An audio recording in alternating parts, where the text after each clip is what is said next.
This is the Maharaja's last secret, a Hercule Poirot mystery. Welcome back to the Little Grey Cells. I'm Arthur Hastings, and thank you for joining me tonight on this journey into the heart of darkness.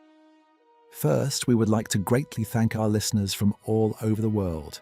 If you're joining us for the first time, we invite you to subscribe and write a comment where you are from.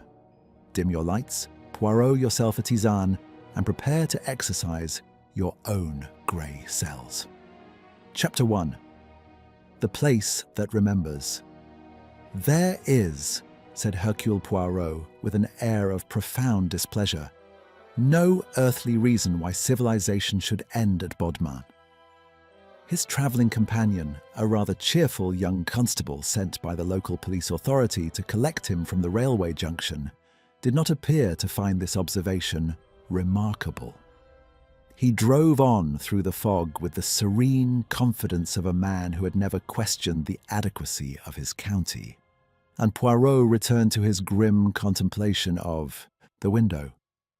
There was, he reflected, nothing whatsoever to see.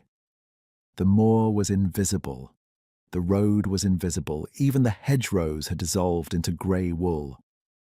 Only the motorcar's headlamps existed, two pale conspirators pushing feebly against the dark, and beyond them, nothing. Cold, damp, emphatic nothing. He had left London on a bright Tuesday morning. That had been a very great mistake. The invitation had come from Sir Alistair Hawthorne, whose letter was written on expensive notepaper in the handwriting of a man confident of being taken seriously.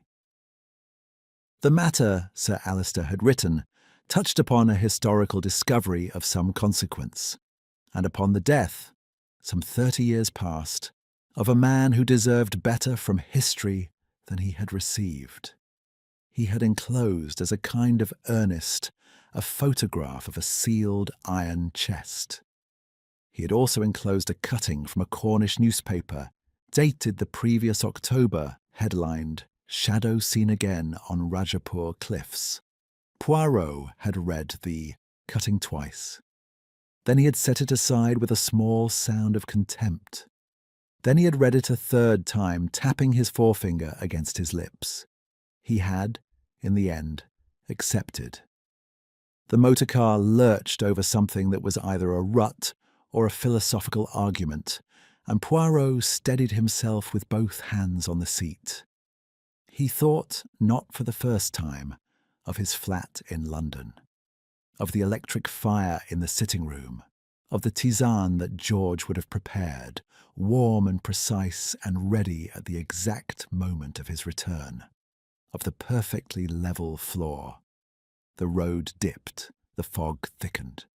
And then, without warning or prelude, Rajapur House materialized from the murk. It was not, in any conventional sense, a welcoming sight. The house rose from the edge of the cliff like something that had survived by stubbornness rather than design. It was large without being grand, old without being elegant. A Victorian imposition built upon foundations far older than itself. Its stone dark with salt and weather, its windows narrow against the prevailing wind. A cloister arch was visible through a gap in the south wall, impossibly ancient against the brickwork around it, as though the house had been constructed not so much around it as in reluctant acknowledgement of it. Two wings extended awkwardly, like arms held out against the dark. From the far west rose a tower, squat, medieval, windowless. "Voilà," Poirot murmured softly. "The scene is set." Sir Alistair Hawthorne met him in the entrance hall, which smelled of beeswax, damp stone, and something faintly metallic that Poirot could not immediately identify. Sir Alistair was a tall man of 50, with the well-maintained vigour of a man who walked a great deal and thought about himself while doing so.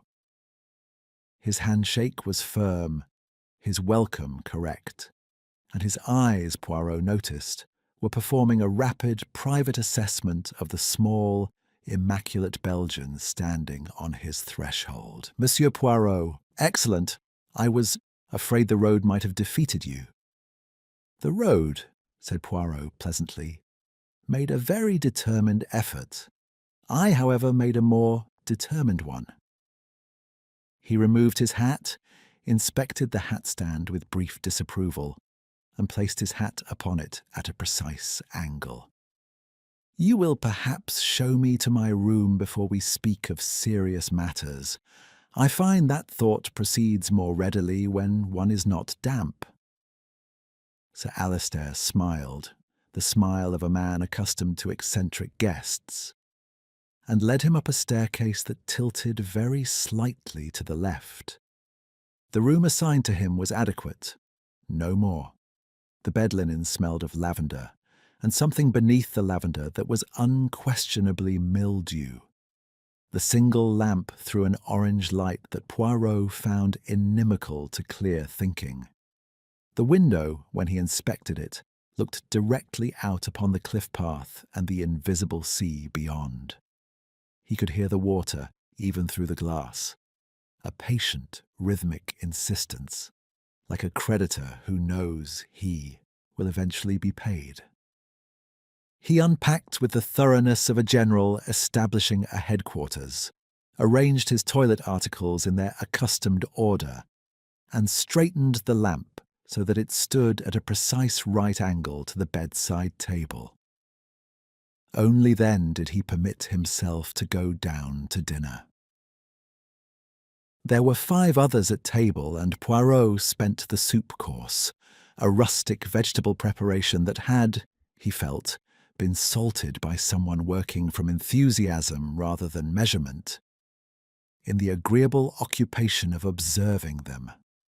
Dr. Amelia Cartwright sat to his left. She was a woman of perhaps 40, with the efficient posture of someone who spent a great deal of time in the field and the sharp, watchful eyes of someone who spent the rest of it in libraries. She wore no jewellery. She had brought her notebook to the table and appeared to regard this as perfectly natural.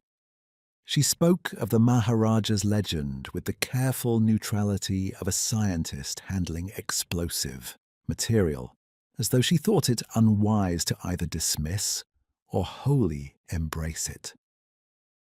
"The legend is well documented," she said in response to some remark of Sir Alistair's. "Whether it reflects actual events is, of course, a separate question entirely."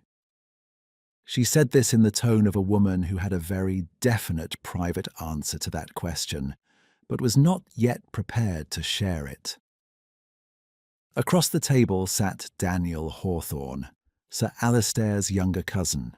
He was perhaps 30, with the loud good humour of a man who has never been genuinely frightened of anything and rather suspects the rest of the world of being silly. He had already dismissed the legend 3 times in the course of the first course alone, each time with a different variety of contempt. "Phosphorescent moss," he announced, reaching for the bread. "Fishermen's lanterns. The usual sort of rot. The locals want the house to be haunted. It's more interesting than the alternative." "And what," said Poirot mildly, "is the alternative?" Daniel looked at him. "That it's just an old house in bad weather." He grinned. Thoroughly anticlimactic. Beside Daniel sat Ravi Patel, a quiet, slender man of perhaps 45, whose stillness at the table was of a different quality from mere reticence. He watched. He ate sparingly. When addressed, he replied in precise and considered sentences, and then returned to watching.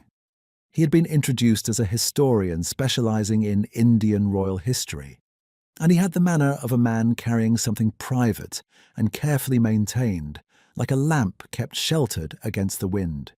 He said very little, but his eyes moved constantly, to the table, to the door, to the windows. Margaret Bell served and supervised the serving with the authority of a woman who had managed the house for 50 years and held it together by the sheer force of her disapproval. She was in her 70s, stout, grey, and possessed of an expression that suggested she had seen a great deal I would have preferred not to see.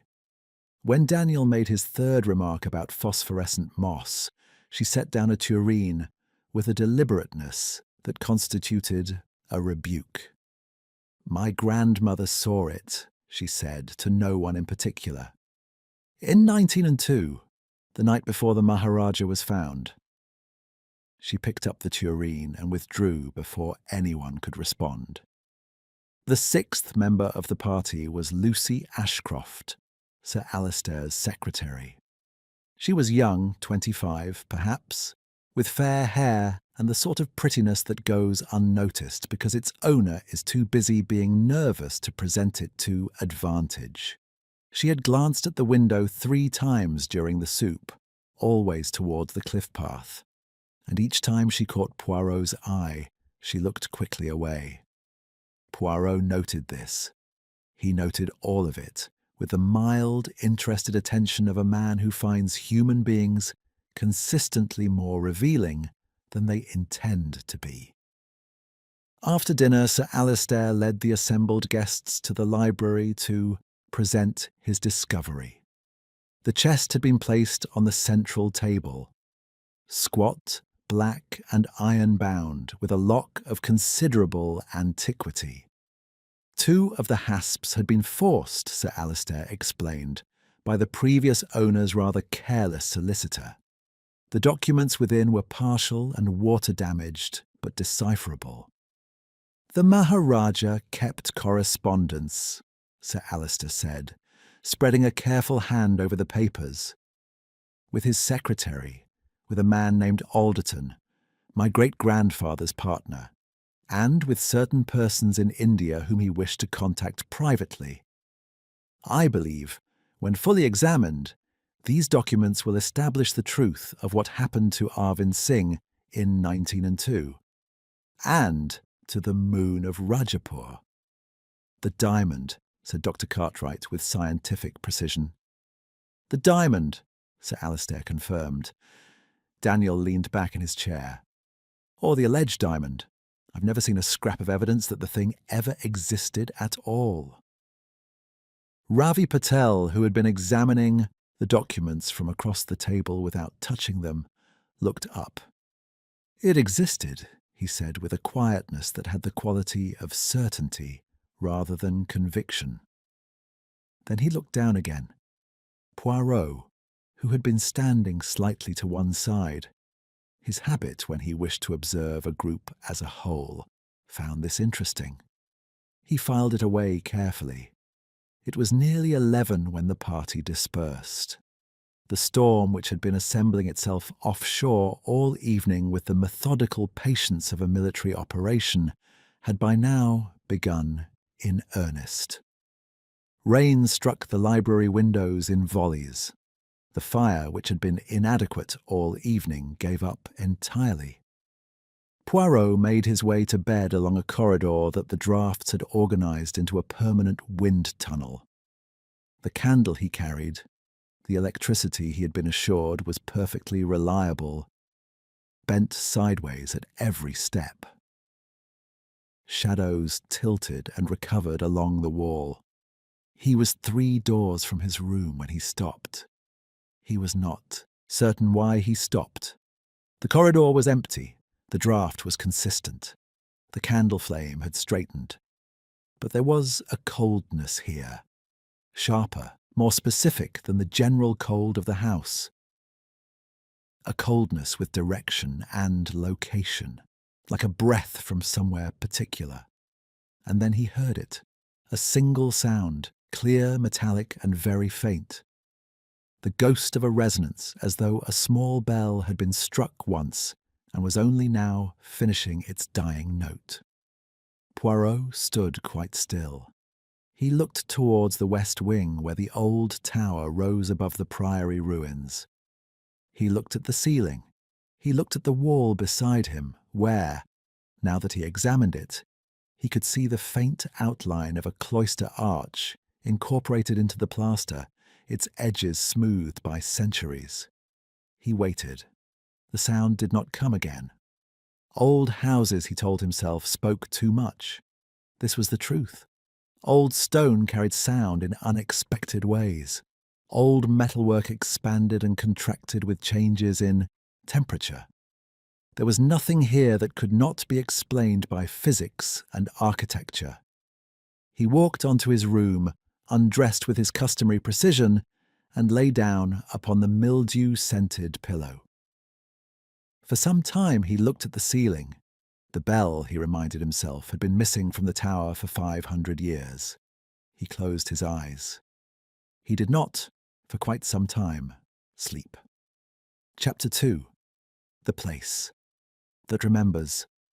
The morning arrived without the courtesy of sunshine. Poirot stood at his bedroom window and regarded the view with the expression of a man reviewing an unfavourable diagnosis. The sea was grey-green and perpetually agitated, hurling itself at the black rock below with a violence that seemed less like weather and more like a personal grievance. The cliff path was visible now, a pale scar curving along the headland, and beyond it, just distinguishable through the salt-hazed glass, the squat shape of the tower. He had slept in the end. Not well, but with the professional resignation of a man who has spent 50 years sleeping in other people's beds. He dressed with particular care. This was always his practice when circumstance conspired to make him feel at a disadvantage, which this house with its slanting floors and damp air and impertinent acoustics had already achieved more thoroughly than most. His moustaches were tended, his tie was arranged. He descended to breakfast, feeling if not precisely at home, at least precisely himself. The dining room was cold and largely empty. Lucy Ashcroft sat alone at one end of the table, a cup of tea in front of her, and a piece of toast apparently under examination. She looked up when Poirot entered, and something in her expression shifted. Not quite relief, not quite alarm. A kind of careful alertness, as though she were adjusting the angle of a mirror. "Good morning, Mademoiselle Ashcroft." Poirot settled himself, examined the offerings on the sideboard without enthusiasm, and selected the least objectionable arrangement. "You have slept?" "Well enough, thank you." A pause. "Did you hear anything in the night?" The question was asked too quickly, and then immediately smoothed over. She lifted her cup and looked elsewhere, as though the inquiry had been merely social. But Poirot had heard the particular quality of it. Not curiosity, confirmation-seeking. "I heard," he said pleasantly, settling into his chair, "a great many things. The sea, the wind, the house performing its various elderly complaints. What was it that you heard, mademoiselle?" She set down her cup. "Nothing," she said, "only the storm." Poirot buttered his toast with great precision and said nothing at all. Silence, in his considerable experience, was one of the most productive interview techniques available. After a moment, Lucy added, without being invited to, "I thought I saw a light on the cliff path, very late, past midnight, but it may have been the rain on the glass." "And the path itself, was there a figure?" "A beat. I couldn't say." She stood, gathered her things, and offered him a smile that sat somewhat awkwardly on a face that was doing other work entirely. "Excuse me, Sir Alistair will want the correspondence sorted before luncheon." Poirot watched her go. He ate his toast, he thought. The morning was given over, ostensibly, to the examination of the Maharaja's papers. Sir Alistair had set up a working arrangement in the library. A long table, careful lighting, cotton gloves provided for the documents. Dr. Cartwright arrived with a magnifying glass and the focused air of a woman who had been looking forward to this. Ravi Patel appeared shortly after, took a position at the far end of the table, and began examining a sheaf of letters with the composed attention of someone who already knew what he expected to find. Poirot installed himself in an armchair slightly removed from the table. He was given, at his own request, the newspaper cuttings and the estate inventories rather than the correspondence. People, in his experience, were always more interested in what he was not examining. Daniel Hawthorne did not appear until 10:30, by which time he had contrived to be cheerful about it. He pulled up a chair, glanced at the papers without touching them, and began a quiet but persistent commentary, addressed nominally at the room, and specifically at no one. "The thing about legends," he said, turning a page he had not been reading, "is that they need tending. Someone always keeps them alive on purpose.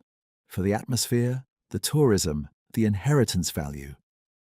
He smiled at the documents.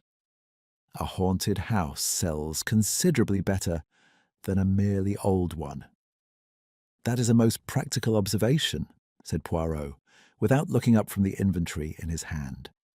Daniel appeared gratified. "Common sense, that's all." "Quite so." Poirot turned a page. "You came to Rajapur House often as a boy?"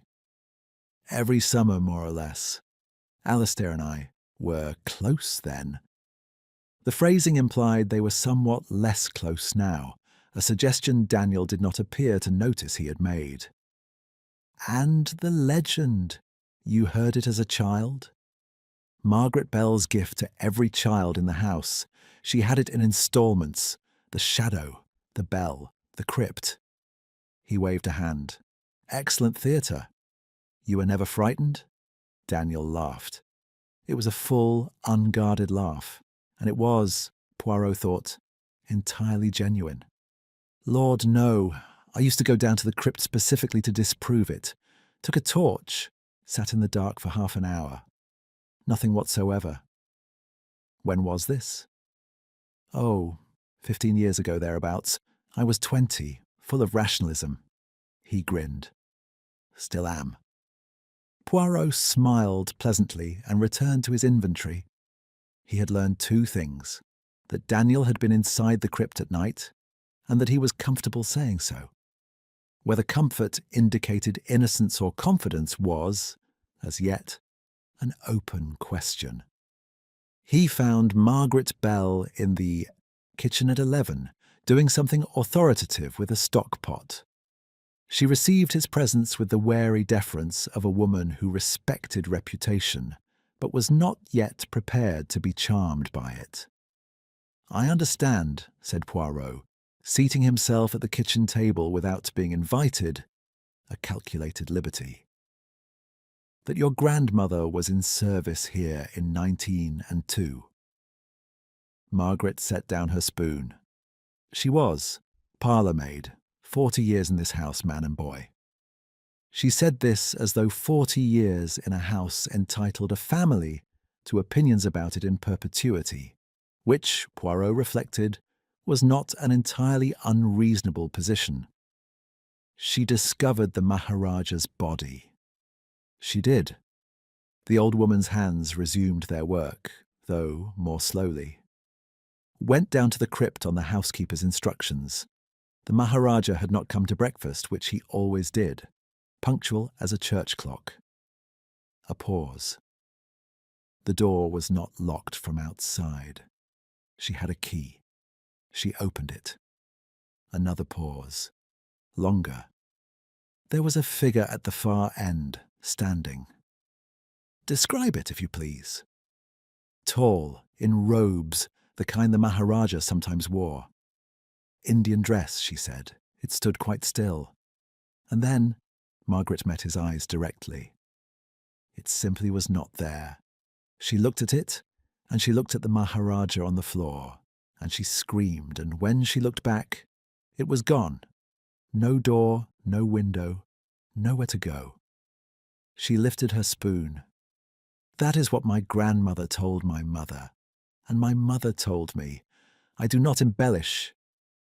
I am quite certain you do not, said Poirot with perfect sincerity. One question more. The crypt door. You say it was not locked from outside. Who held the external key? Margaret regarded him steadily. The Maharaja kept one. The housekeeper kept one. There was, my grandmother said, a third, never accounted for. Poirot thanked her and rose. He paused at the kitchen door. The flowers in the hall, the arrangement on the side table. Who tends those? The question appeared to surprise her. Lucy does. Why? They were changed yesterday evening, after dinner. He frowned gently at the middle distance. I noticed fresh water in the vase, and the previous flowers, dahlias, I think, discarded in the waste paper basket in the hall. A small thing, he smiled. I notice small things. Bonne journée, Madame Belle. He left her looking after him with an expression she was evidently unable to categorize. He went, after that, to the crypt. It was accessible from the west corridor. A low door of considerable age, its iron fittings orange with rust, set into the older stonework that predated the house by 4 centuries. The lock was external, as Margaret Bell had described. A heavy mechanism, well oiled. Recently oiled, Poirot observed, crouching to examine it with a small torch. The interior of the keyhole was bright metal. No dust. Someone had used this lock very recently. Inside, the crypt extended perhaps 15 feet. Low-ceilinged, stone-flagged, smelling of old water and the particular mineral cold of deep earth. Packing crates stood along one wall, the archaeological detritus of Sir Alistair's cataloguing project. At the far end, the original priory stones formed a rough altar shape, 3 flat slabs, stacked. On the wall above them, the carved remains of some devotional inscription, worn to illegibility. Poirot moved slowly around the space. He did not touch, he observed. The floor was uneven, and in the uneven floor there were inconsistencies of dust, patches disturbed where others were not. 2 sets of footprints, he judged, though the stone was too hard and the light too weak for certainty. And in the far corner, behind the largest crate, a curious thing. A thin channel cut into the wall at floor level, perhaps 2 inches wide, running horizontally for a yard, before disappearing behind the stonework. The edges were clean. The cut was not ancient. Poirot regarded it for a long moment. Channel that admitted air, or something carried on air. He stood, turned and looked back at the door from the perspective of someone standing in the far corner. It was exactly where Margaret Bell's grandmother had seen the figure. He emerged from the crypt, closed the door with care, and stood in the corridor for a moment, thinking. The house settled around him, indifferent and cold. From somewhere overhead came the distant sound of movement. Someone crossing a floor on the upper level. He thought of the freshly oiled lock, of the channel in the wall, of Lucy Ashcroft watching the cliff path, of Ravi Patel's quiet certainty. It existed. Several things, he reflected, which did not yet fit together, but which were all distinctly the same shape. He would need to think about that considerably more, but not, he decided, in this corridor. He walked back toward the library with the unhurried purposefulness of a man who has found, in an apparently empty room, exactly the thing he came looking for. Chapter 3. Something Wakes. The storm came properly that night, as though the previous evening's performance had been merely a rehearsal. By 9 o'clock, the windows were opaque with driven rain. The sea, invisible now, announced itself through the fabric of the house. A low, constant percussion transmitted through the cliff and up through the foundations and into the floors, so that standing in any room one could feel, very faintly, the weight of the Atlantic pressing against the rock below. The electricity held, for the moment. Dinner had been an exercise in collective pretense. 6 people seated around a table performing the social machinery of polite conversation, while various private preoccupations moved beneath it like currents beneath ice. Dr. Cartwright had spoken at some length about the provenance of objects removed from Indian royal households during the latter decades of the Raj, a topic she addressed with the dispassionate specificity of someone who had rehearsed neutrality. Sir Alistair had listened with the patience of a man who disagreed, but had decided this was not the moment.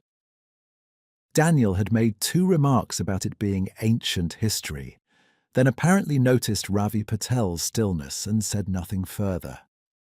Lucy had eaten very little. Ravi himself had said almost nothing at all. Poirot had eaten his lamb chop, adequate if somewhat assertively seasoned, and watched them all with the benign, unfocused expression he customarily wore when focusing very hard indeed. After dinner, the party separated without ceremony, as though by mutual agreement that the evening had already made sufficient demands. Poirot spent an hour in the library with the estate inventories, then declared to no one in particular that he intended to retire, and went upstairs. He did not retire. He sat in his armchair, fully dressed, his small feet on the footstool, and waited. He was not entirely certain what he was waiting for, but some arrangement of details, the fresh oil in the crypt lock, the channel in the wall, Lucy Ashcroft's careful non-answer at breakfast, had produced in him a state of watchful expectancy that he had learned over many decades not to dismiss. At 11:30, Margaret Bell screamed, not a small scream, not the gasp of someone startled by a shadow or a door. A full, sustained, genuine scream, with all the conviction of a woman who had spent 70 years refusing to be theatrical, and had now, at last, encountered something that justified it. Poirot was in the corridor in under 30 seconds, which was fast for a man of his age, build, and customary disposition toward measured movement. He found Margaret Bell at the window at the end of the upper passage, the west-facing window, which overlooked the cliff path.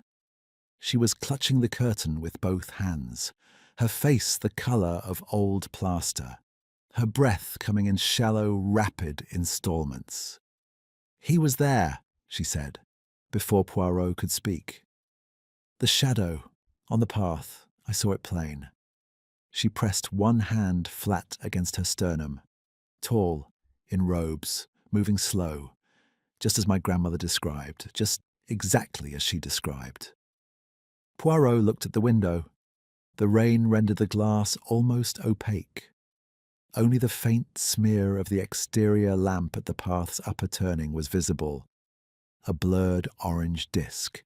He could see nothing on the path. The others had appeared. Sir Alistair in his dressing gown, Lucy already fully dressed, which was a detail Poirot noted and set aside.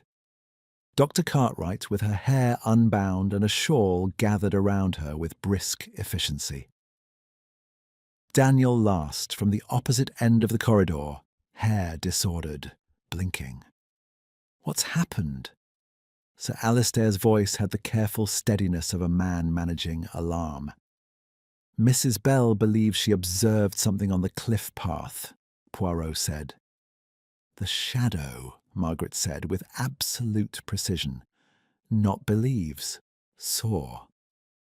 It was at this moment that the sound came from below, muffled by floors and stone, but unmistakable. A heavy impact, not a fall inside the house, something outside or at the edge of things. The kind of sound that a body makes when it has negotiated, unsuccessfully, with gravity. The silence that followed was of a different quality from the silence before. They found Daniel Hawthorne at the foot of the cliff path.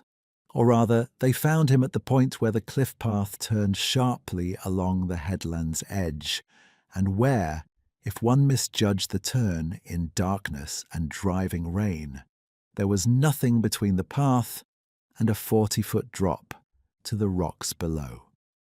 He lay on the lower shelf of rock, visible only because Sir Alistair's electric torch reached far enough, just face down, one arm extended, quite still.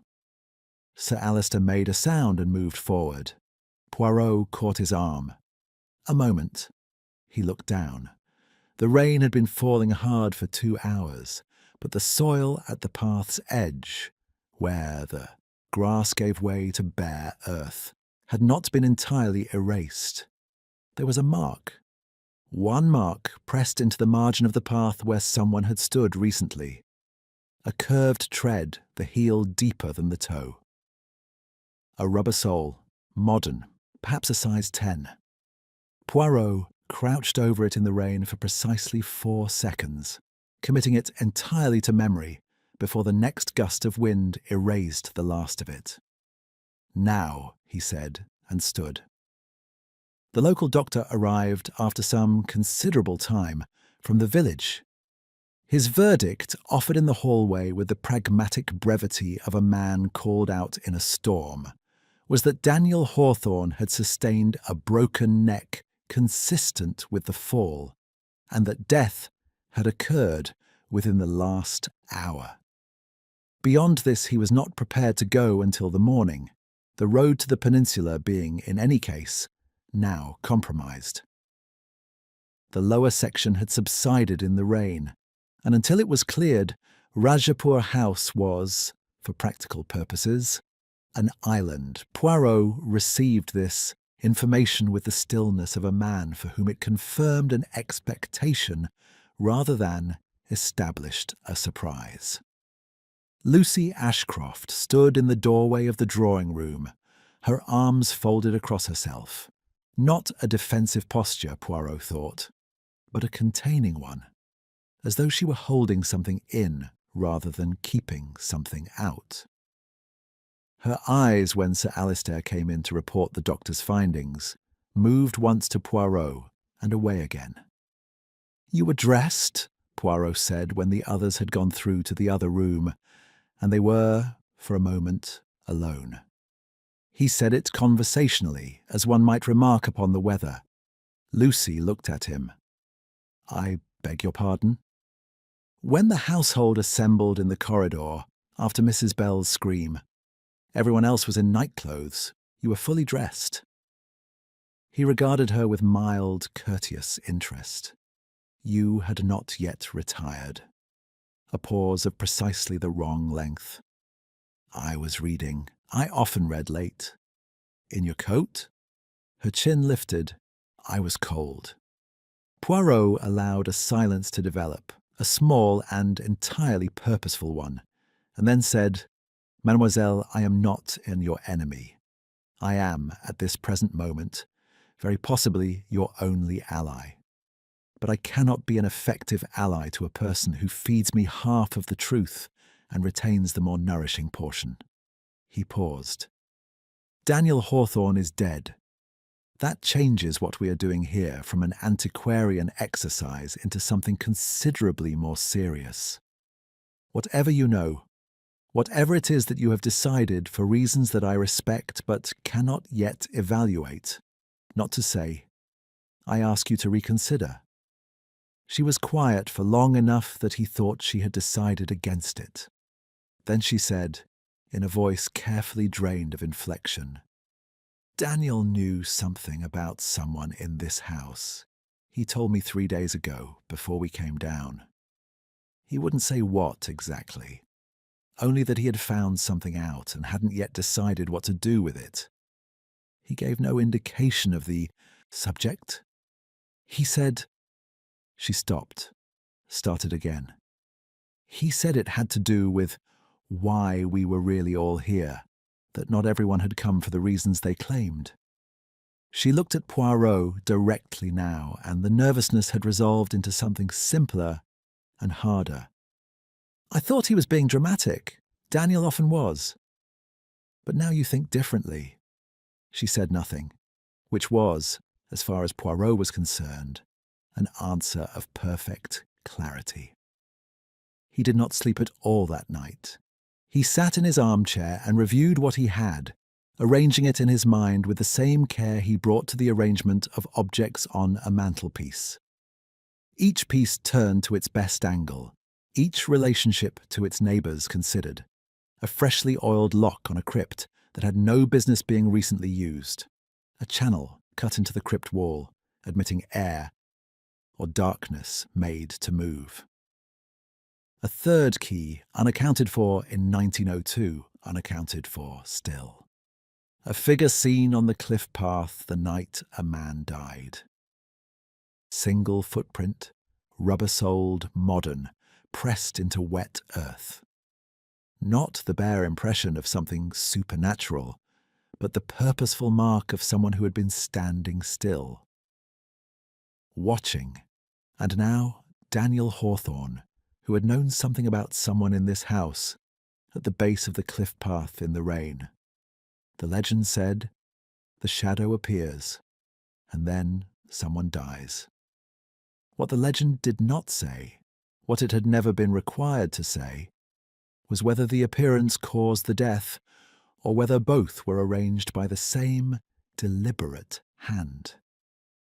Poirot straightened the antimacassar on the arm of his chair. Outside, the storm continued its work. The sea pressed against the cliff. The house held, as it had held for 130 years, by stubbornness and old stone. A ghost he had observed yesterday did not visit the cobbler. Neither, he now reflected, did it require a motive, but someone in this house most certainly did. Chapter 4. Something Wakes Morning arrived with the exhausted quality of something that had been through a great deal and was not entirely recovered. The storm had passed in the small hours, leaving behind it the particular desolation of a landscape that has been thoroughly rearranged. The cliff path was scattered with debris, branches, kelp, the remnant of what had been a wooden gate. The lower section of the road remained closed, a tongue of collapsed hillside blocking it entirely. 3 of the estate's upper windows had lost their putty and let in the night. Margaret Bell had packed the gaps with toweling and said nothing, in the manner of a woman cataloguing one more grievance for a ledger that was already very full.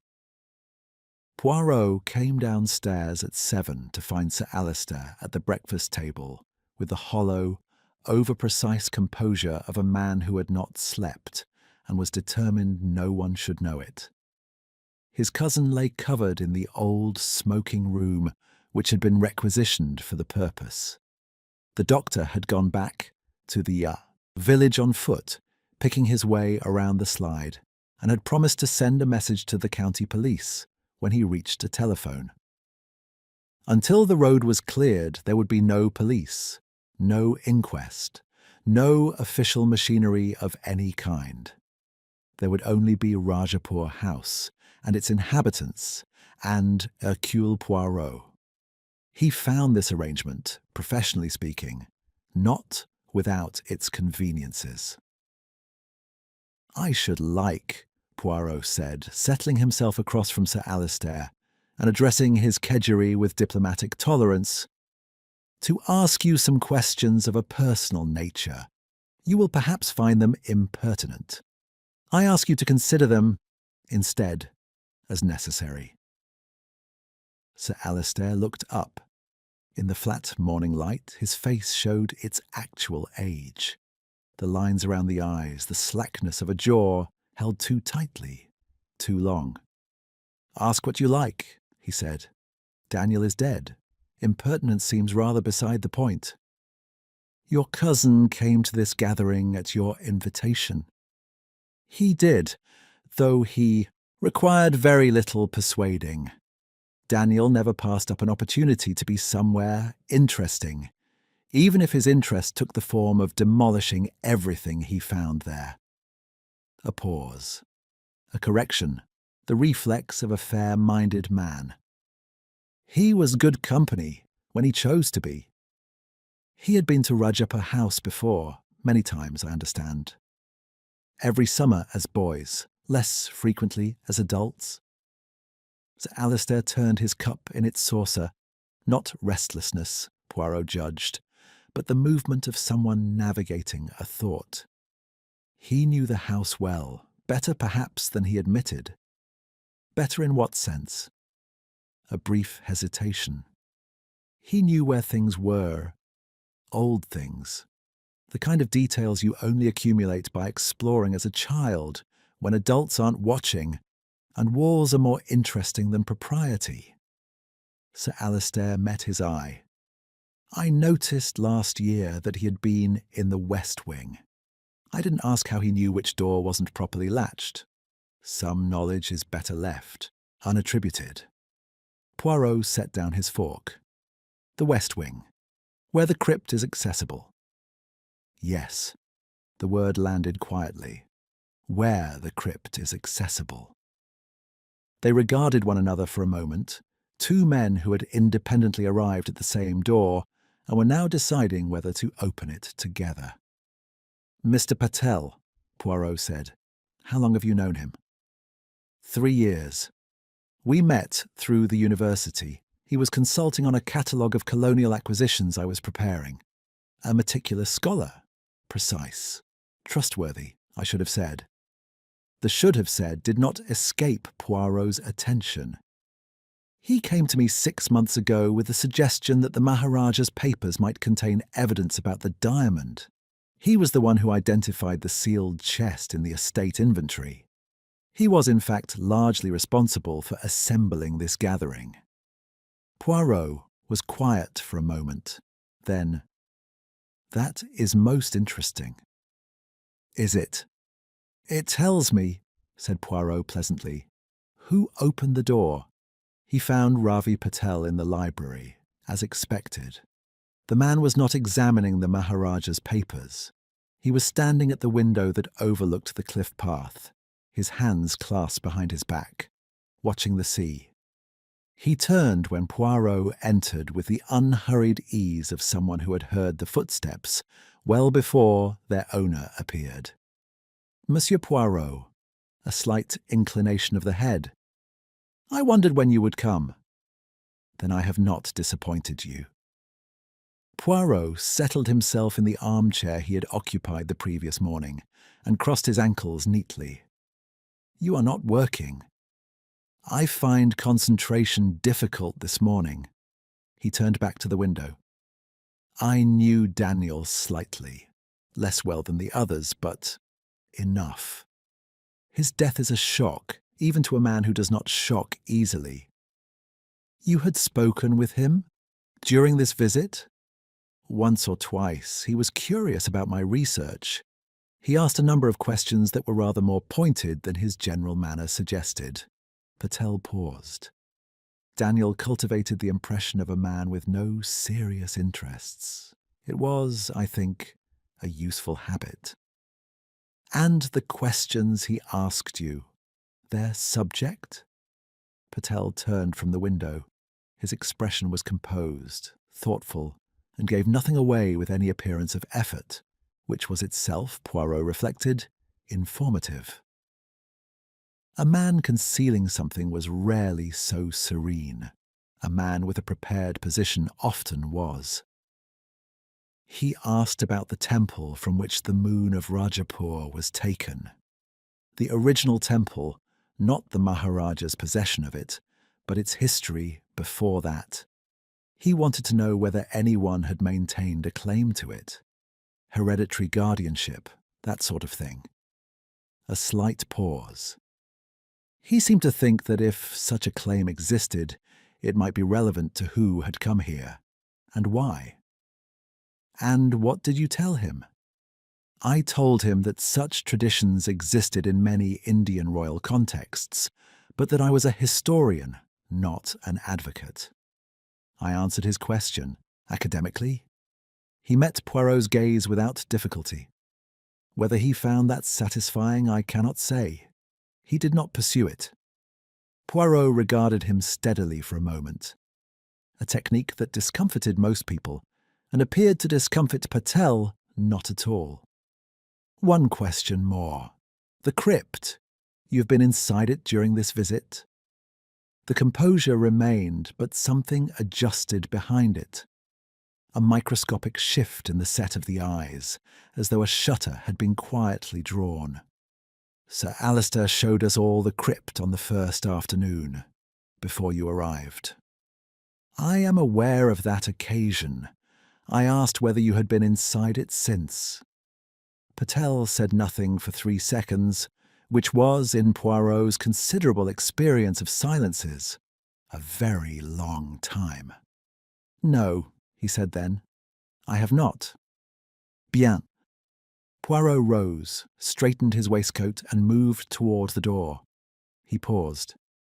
"The lock on the crypt door, you noticed perhaps that it has been recently oiled." He did not wait for an answer. He had, in any case, already received one. Dr. Cartwright was in the back garden, a term that applied with some generosity to the salt-stripped ground between the house's east wall and the old priory remains. She was crouching near the base of the tower, examining the stonework with a small brush and a focused attention that suggested she had decided the best response to violent death was vigorous archaeology. Poirot picked his way across the wet ground and stood beside her. The tower, seen closely, was far older than the house. Its stones a different colour, the mortar between them the greyish-white of great antiquity. A narrow aperture, too small to be called a window, pierced the base on the south side. Someone had pressed fresh mud into the gap not long ago. The mud had dried somewhat, but retained the impression of fingers. Dr. Cartwright looked up. "The tower is mid-13th century," she said by way of greeting. "The priory records. What remain of them?" "Suggest it was rebuilt after the original fire. The bell was cast in 1389 and removed, according to the diocesan survey, in 1431. Though removed is a diplomatic word." She stood, brushing her hands on her trousers with the thoroughness of a woman unbothered by soil. Stolen is the word the records actually use if you read the Latin carefully enough. "Things stolen have a way of remaining present," said Poirot, "even after they are gone." He nodded at the aperture. "You have examined the interior of the tower." "The bottom section only. There is a chamber of sorts." "The stair rotted out 3 centuries ago. It is full of rubble and old bird life." She regarded the mud-packed gap with a slight frown. "Someone has been less casual about the aperture than I would expect, given that it was previously open." "When did you last observe it open?" She considered this honestly. "On our first afternoon. I walked the exterior then. The gap was clear." She looked at him with the bright, evaluative gaze of a scientist encountering an interesting variable. "You think the tower is part of whatever was done last night?" "I think," said Poirot carefully, "that a house in which several things have been recently interfered with, the crypt lock, the tower aperture, certain passages of the west wing, is a house that has been prepared for something. The question of interest is not what was prepared, but by whom, and whether the preparation was yet complete when Daniel Hawthorne died." Dr. Cartwright looked at him for a moment. The breeze off the sea moved through the ruined cloister arch behind her, carrying the cold mineral smell of old stone and salt. "You are suggesting," she said slowly, that Daniel interrupted something still in progress. "I am suggesting," said Poirot, "that whatever walks this house has not yet finished walking." He looked up at the tower, windowless and patient against the white sky. "And that we would do well to understand its route before it completes its journey." He thanked her and turned back towards the house. Behind him, he heard her crouch again in the wet grass and resume her brushwork. A woman returning to what was knowable, as scholars do, when the alternatives become too considerable. Poirot walked slowly, hands behind his back, his eyes on the ground. The mud at the path's edge was churned and shapeless now, erased by rain and boot traffic. But he could see, just where the old cloister wall met the east face of the tower, a place where the ground was less disturbed, sheltered by the overhang above. There, pressed faintly into the soft earth, were two impressions, side by side, parallel. The impressions of a person who had stood quite still for some time, facing the house, rubber-soled, the same tread as the path, the same heel depth. Poirot straightened and looked back at the tower, at the mud-packed aperture, at the narrow gap through which, on a cold, stormy night, sound might travel with remarkable fidelity from a chamber of old stone, if there were something inside to produce it. He stood perfectly still for nearly a minute. Then he went inside to find a torch and a sufficiently thin piece of wire. Chapter 5. In the dark, we show our true faces. The electricity failed at 3:30 in the afternoon, without drama and without warning. One moment the lamps burned, and the next they did not. The house received this development with the equanimity of a building that had, after all, managed perfectly well without electricity for 4 of its 5 centuries. Margaret Bell produced candles from a cupboard of such inexhaustible depth that Poirot concluded she had been expecting this eventuality for some time, possibly years. Within 20 minutes, the principal rooms were lit in the unsteady, conspiratorial fashion of candlelight, which has the peculiar quality of illuminating faces while deepening everything behind them. It did not improve the atmosphere. The party, gathered in the drawing room by unspoken agreement. That instinct, common to people in unsettling circumstances, to seek the proximity of other warm bodies, even when those bodies are not entirely trusted. Sir Alistair had opened a bottle of brandy. Dr. Cartwright sat close to the largest candelabra with a damaged document and a magnifying glass, prosecuting scholarship as a form of nerve management. Lucy occupied the window seat, her reflection pale in the dark glass behind her. Ravi Patel read, or appeared to read, a slim volume he had produced from his jacket pocket. Margaret Bell sat near the door, upright as a chapel pew, her hands folded, her eyes performing a slow circuit of the room with the methodical distrust of a woman who has decided the danger is interior. Poirot sat slightly apart from all of them and thought. He had spent the earlier part of the afternoon in and around the base of the tower, working with his torch and a length of wire borrowed from the kitchen, with a vagueness of purpose that had not invited questions. He had found what he expected to find, and it had confirmed what he had begun to suspect, and the confirmation had given him not satisfaction, but a deepened unease. Because the mechanism he had identified was ingenious and ingenuity of that particular patient prepared variety told him something important about the mind behind it. This was not improvisation. This had been planned well in advance of anyone's arrival, which meant Daniel Hawthorne's death was not the action of a person surprised into violence. It was, or had every appearance of being, the continuation of an existing design. That was a considerably less comfortable conclusion than the alternative. "I wonder," said Poirot to the room generally, in the tone of a man thinking aloud rather than interrogating, "whether anyone can tell me more about the original deaths. Not the legend. I have the legend in adequate supply. The documented facts." Dr. Cartwright looked up from her document. The secretary's death, Alderton's partner, a man named Grice, was recorded as drowning. The tidal caves below the south headland. The inquest concluded accidental death. There was some question of whether he had been drinking. She said this last with the flat neutrality of a scholar quoting a record she does not entirely credit. And the diplomat? Sir Edmund Faraday, a Foreign Office man, found in the crypt in 1900. She set down her magnifying glass.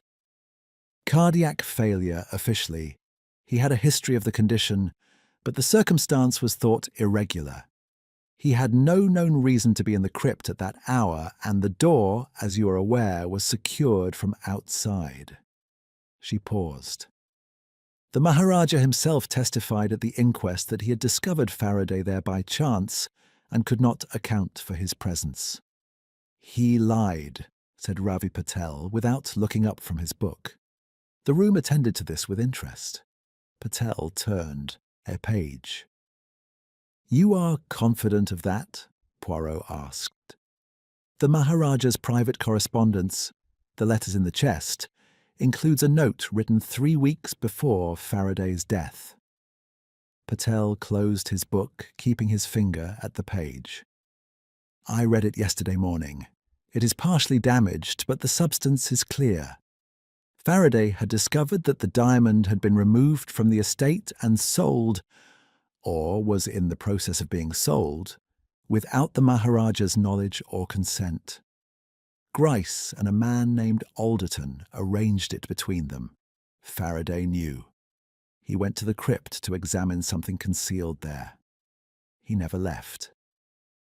The silence in the room had a particular, attentive quality. "You read this yesterday," Sir Alistair said carefully, "and did not mention it." "I was not certain of my translation. I am certain now." Patel met Sir Alistair's gaze with an evenness that was either scrupulous honesty or its very accomplished imitation. "Your great-grandfather's partner arranged the theft of the Moon of Rajapur and was likely party to the murder of a man who discovered it. That is not a comfortable thing to lay before the great-grandson." Sir Alistair absorbed this. He poured himself more brandy. He did not offer it to anyone else, which was, Poirot thought, entirely understandable. Later, while the others sat in their separate silences, Poirot drew Lucy Ashcroft aside into the hallway on the pretext of requiring a second candle.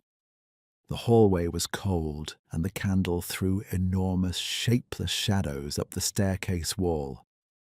"You and Daniel," he said without preamble, because the candlelight and the hour and the presence of death in the smoking room 3 doors away had reduced the utility of social gradations. "You were close." Lucy held her own candle with both hands. The flame steadied. "Yes," she said simply. "For how long?" 8 months. It was... We had not announced it. He thought it complicated given that I work for his cousin. A pause. "Worked. Given that I worked." She corrected the tense with the careful deliberateness of someone training themselves into a new reality. He was not always easy, but he was more perceptive than he chose to appear. And that is a quality I found rare enough to value. When he told you that someone in this house had concealed their real purpose, did he give you any indication of how he knew? He said he had found something in the library. Before we came down, he visited Rajapur House alone last month, helping Sir Alistair catalogue some of the older books. He said he found something in the library that changed his understanding of why certain people had been invited. She looked at Poirot directly. He called it a coincidence too precise to be a coincidence. He did not specify what he found. No, he said he wanted to be sure before he said anything. A small, bleak pause. He was going to be sure this week. Poirot regarded the candle flame for a moment. The library, he said to himself as much as to her. Last month.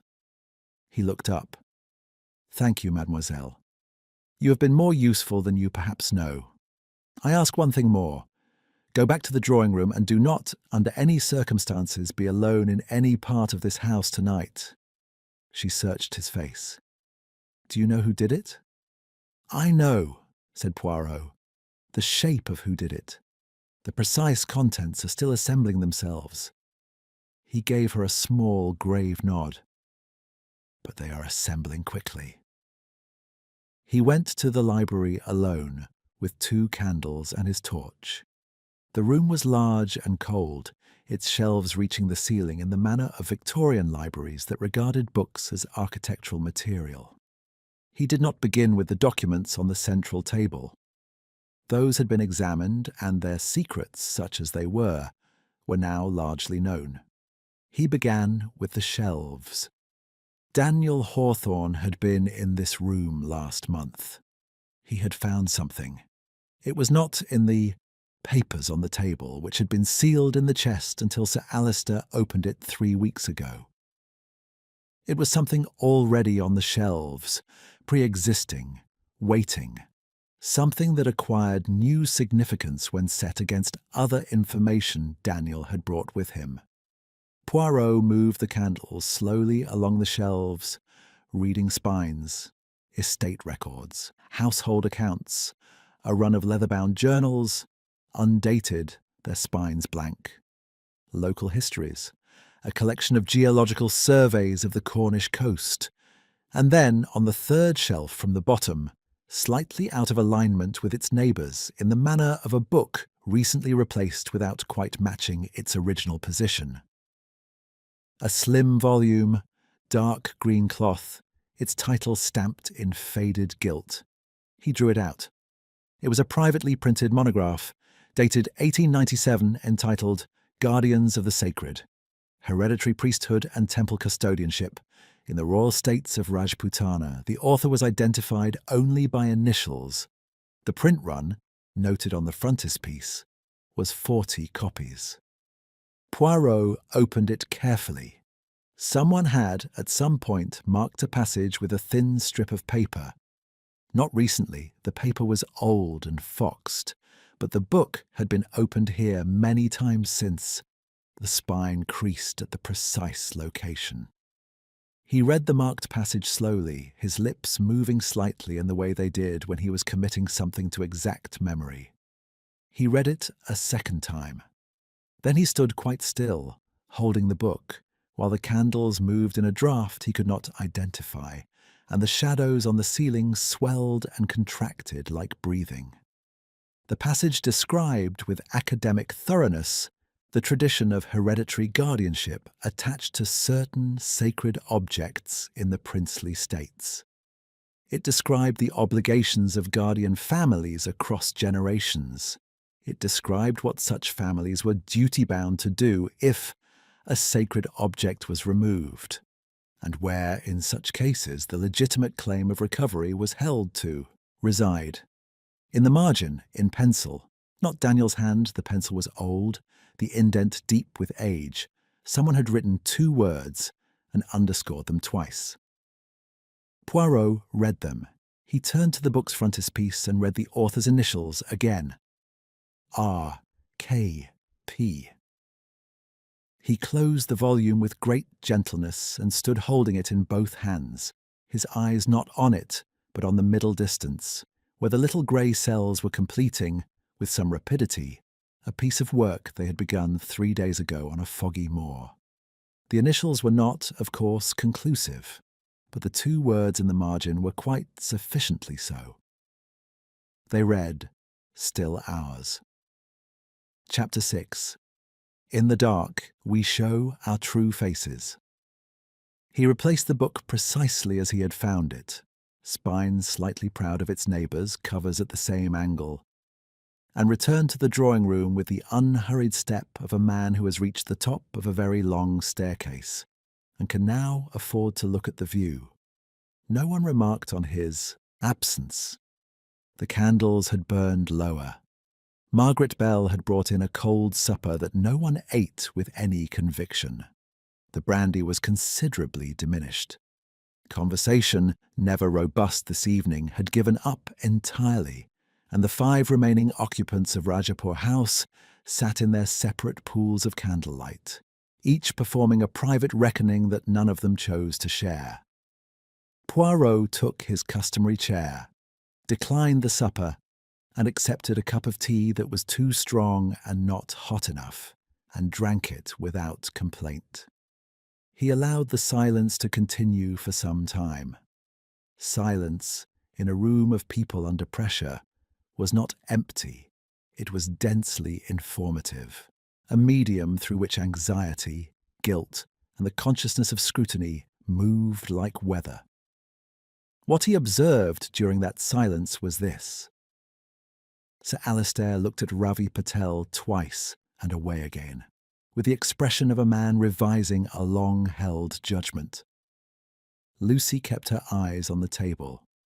Dr. Cartwright, who had abandoned her document, sat with her hands loosely clasped and her gaze on the middle distance, thinking, not watching, which was, Poirot reflected, the difference between a scientist and a suspect, though the categories were not always exclusive.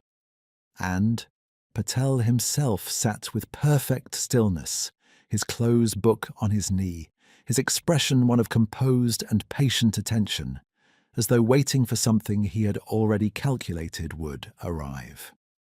That quality of prepared waiting was, Poirot decided, the most revealing thing about him. A man who waits for the unknown fidgets, a man who waits for the expected, is still. It was Sir Alistair who broke first, which surprised Poirot slightly. He had taken him for a man of greater endurance. But grief and brandy and the progressive dismantling of one's assumptions about people one had trusted were, together, considerable opponents. "I want to understand," he said, addressing Patel with the careful courtesy of a man who is very angry and has decided that anger will not serve him.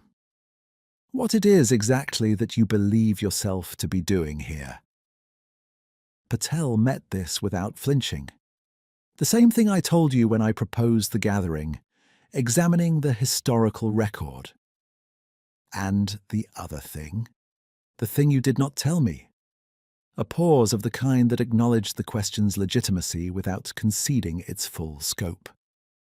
"I have a scholarly interest in the Moon of Rajapur that extends beyond the academic," Patel said at last. "The temple from which it was taken, the guardianship of that temple, has been in my family for 11 generations.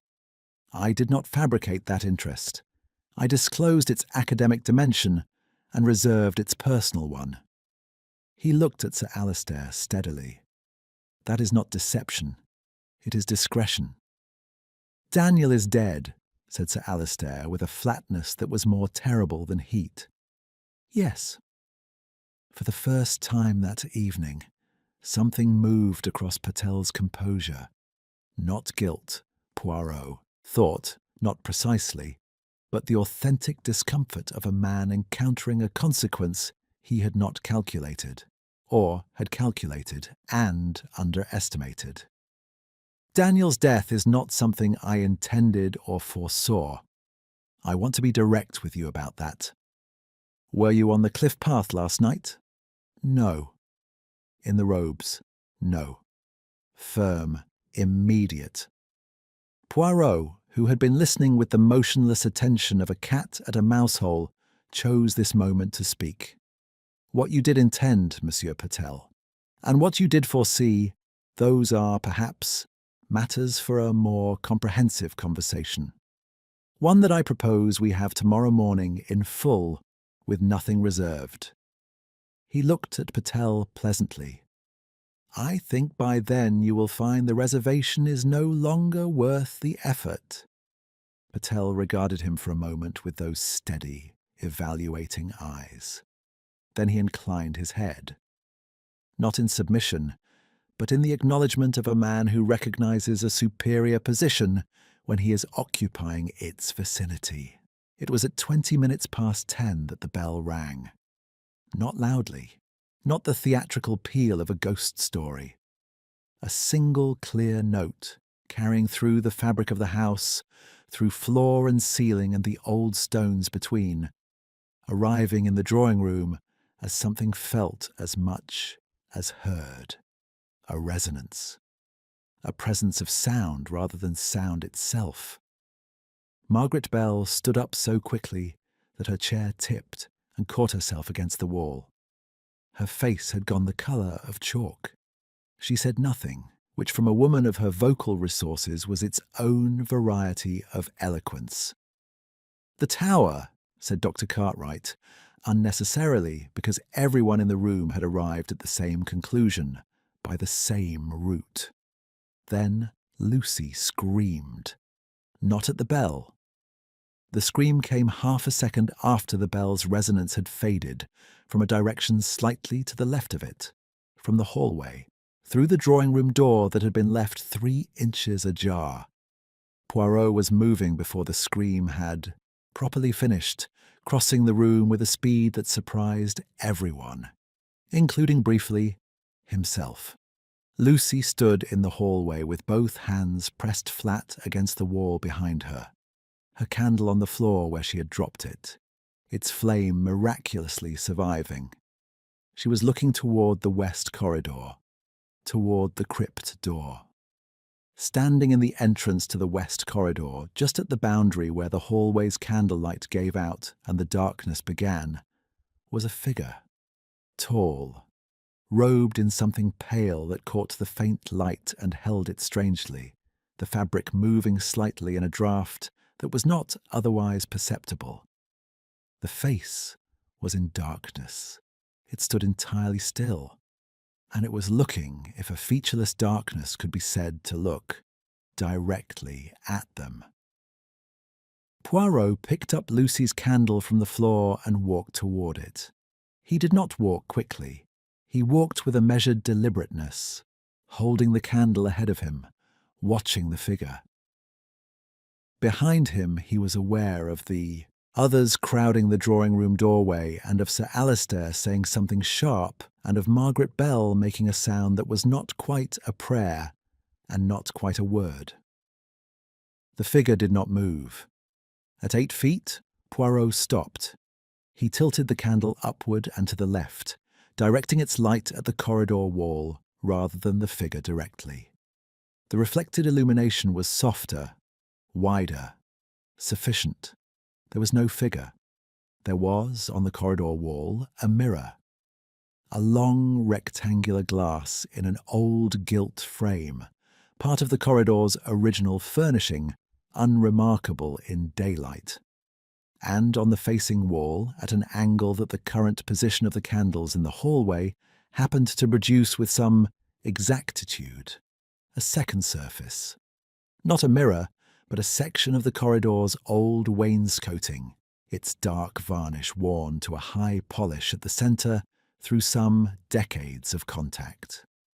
The combination of the two surfaces, the angle of available light, and the archway between them had produced a reflection of a reflection, pale, upright, and of no determinable depth.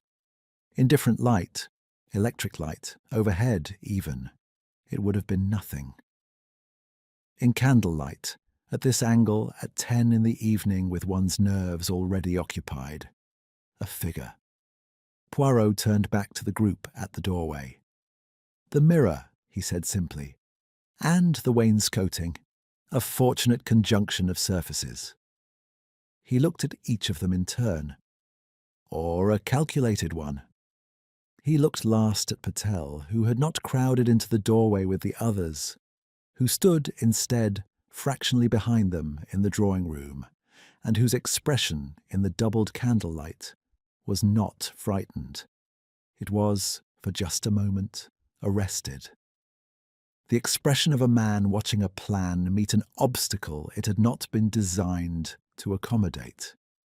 Then it was composed again, but Poirot had seen it, and it had lasted long enough. He examined the corridor wall while the others settled Lucy, and debated the mirror, and reached there. Various conclusions which ranged from Sir Alistair's determined rationalism to Margaret Bell's comprehensive refusal to accept any explanation that did not include the supernatural. Poirot let the debate continue without him. He was more usefully occupied. The mirror frame had been adjusted, not dramatically, a few degrees at most. But the indentations in the old carpet where the frame's lower edge had previously rested were clearly visible when one crouched with a candle and looked, and they were not where the frame currently stood. Someone had repositioned it, and recently enough that the displaced fibres had not yet recovered their set. He examined the angle. Then he examined the wainscoting opposite, running his fingers along its surface until he found what he was looking for. A hair-thin line, horizontal, approximately 5 feet from the floor. He pressed it gently. A 3-inch section of the wainscoting moved inward on a pivot, a speaking panel of the type, occasionally incorporated into older houses for reasons that varied from the practical to the thoroughly disreputable. Behind it, in the wall cavity, was a small tin box, empty. But its interior was coated with a residue, waxy, faintly luminous where the candlelight caught it, with a characteristic dry, chalky smell of a compound Poirot had encountered precisely once before, in a case involving theatrical costuming and a fraudulent medium in Bruges. Phosphorescent powder. Applied to fabric, it glowed in darkness with an unsteady, organic light. Applied to the interior of a speaking panel, it would transfer to anything pressed against it from the other side. To, for instance, the surface of a robe. He replaced the panel. He stood. He looked down the corridor toward the crypt door, and then up at the ceiling, where in the far corner a ventilation slot was set into the old stone. A very old slot, medieval in its construction, but its edges were clean in the way the crypt's wall channel had been clean, recently cleared. Air moved through it in an almost imperceptible current, enough in the right conditions to set a pale robe swaying. The haunting, Poirot reflected, was not the work of an evening. It was the work of weeks, perhaps months, of preparation so thorough that it had become part of the house before anyone arrived to be frightened by it. Mirrors adjusted, panels loaded, channels cleared, vents reopened. A clockwork device in the tower whose oscillating arm struck a suspended metal disc at intervals determined by its winding, producing that clear, sourceless note. Every element placed, every fear anticipated.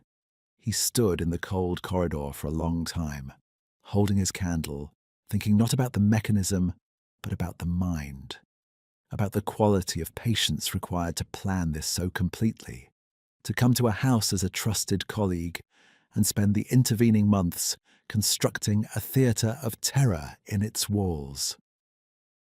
About what a man must feel for a cause or for an object to sustain that patience. to maintain that face, to cross, at last, from elaborate deception into something that could not be called anything other than murder. He turned and walked back toward the drawing room, where voices were still murmuring, where the candles were burning lower, where 4 people sat or stood in various arrangements of exhaustion and unease. 5, until last night. Tomorrow morning, he had told Patel, the reservation would no longer be worth the effort. He had meant it as a warning. Walking back through the cold and the dark, he wondered whether he had perhaps also meant it as a promise. Chapter 7. The Ghost Unmasked. The morning came in clear. After 3 days of cloud and storm, the change was almost impertinent. The sun arriving over the headland with the cheerful indifference of someone who has missed a great deal of unpleasantness and sees no reason to apologize for it. The sea, not yet recovered from the storms, argument still moved with a grey, muscular restlessness.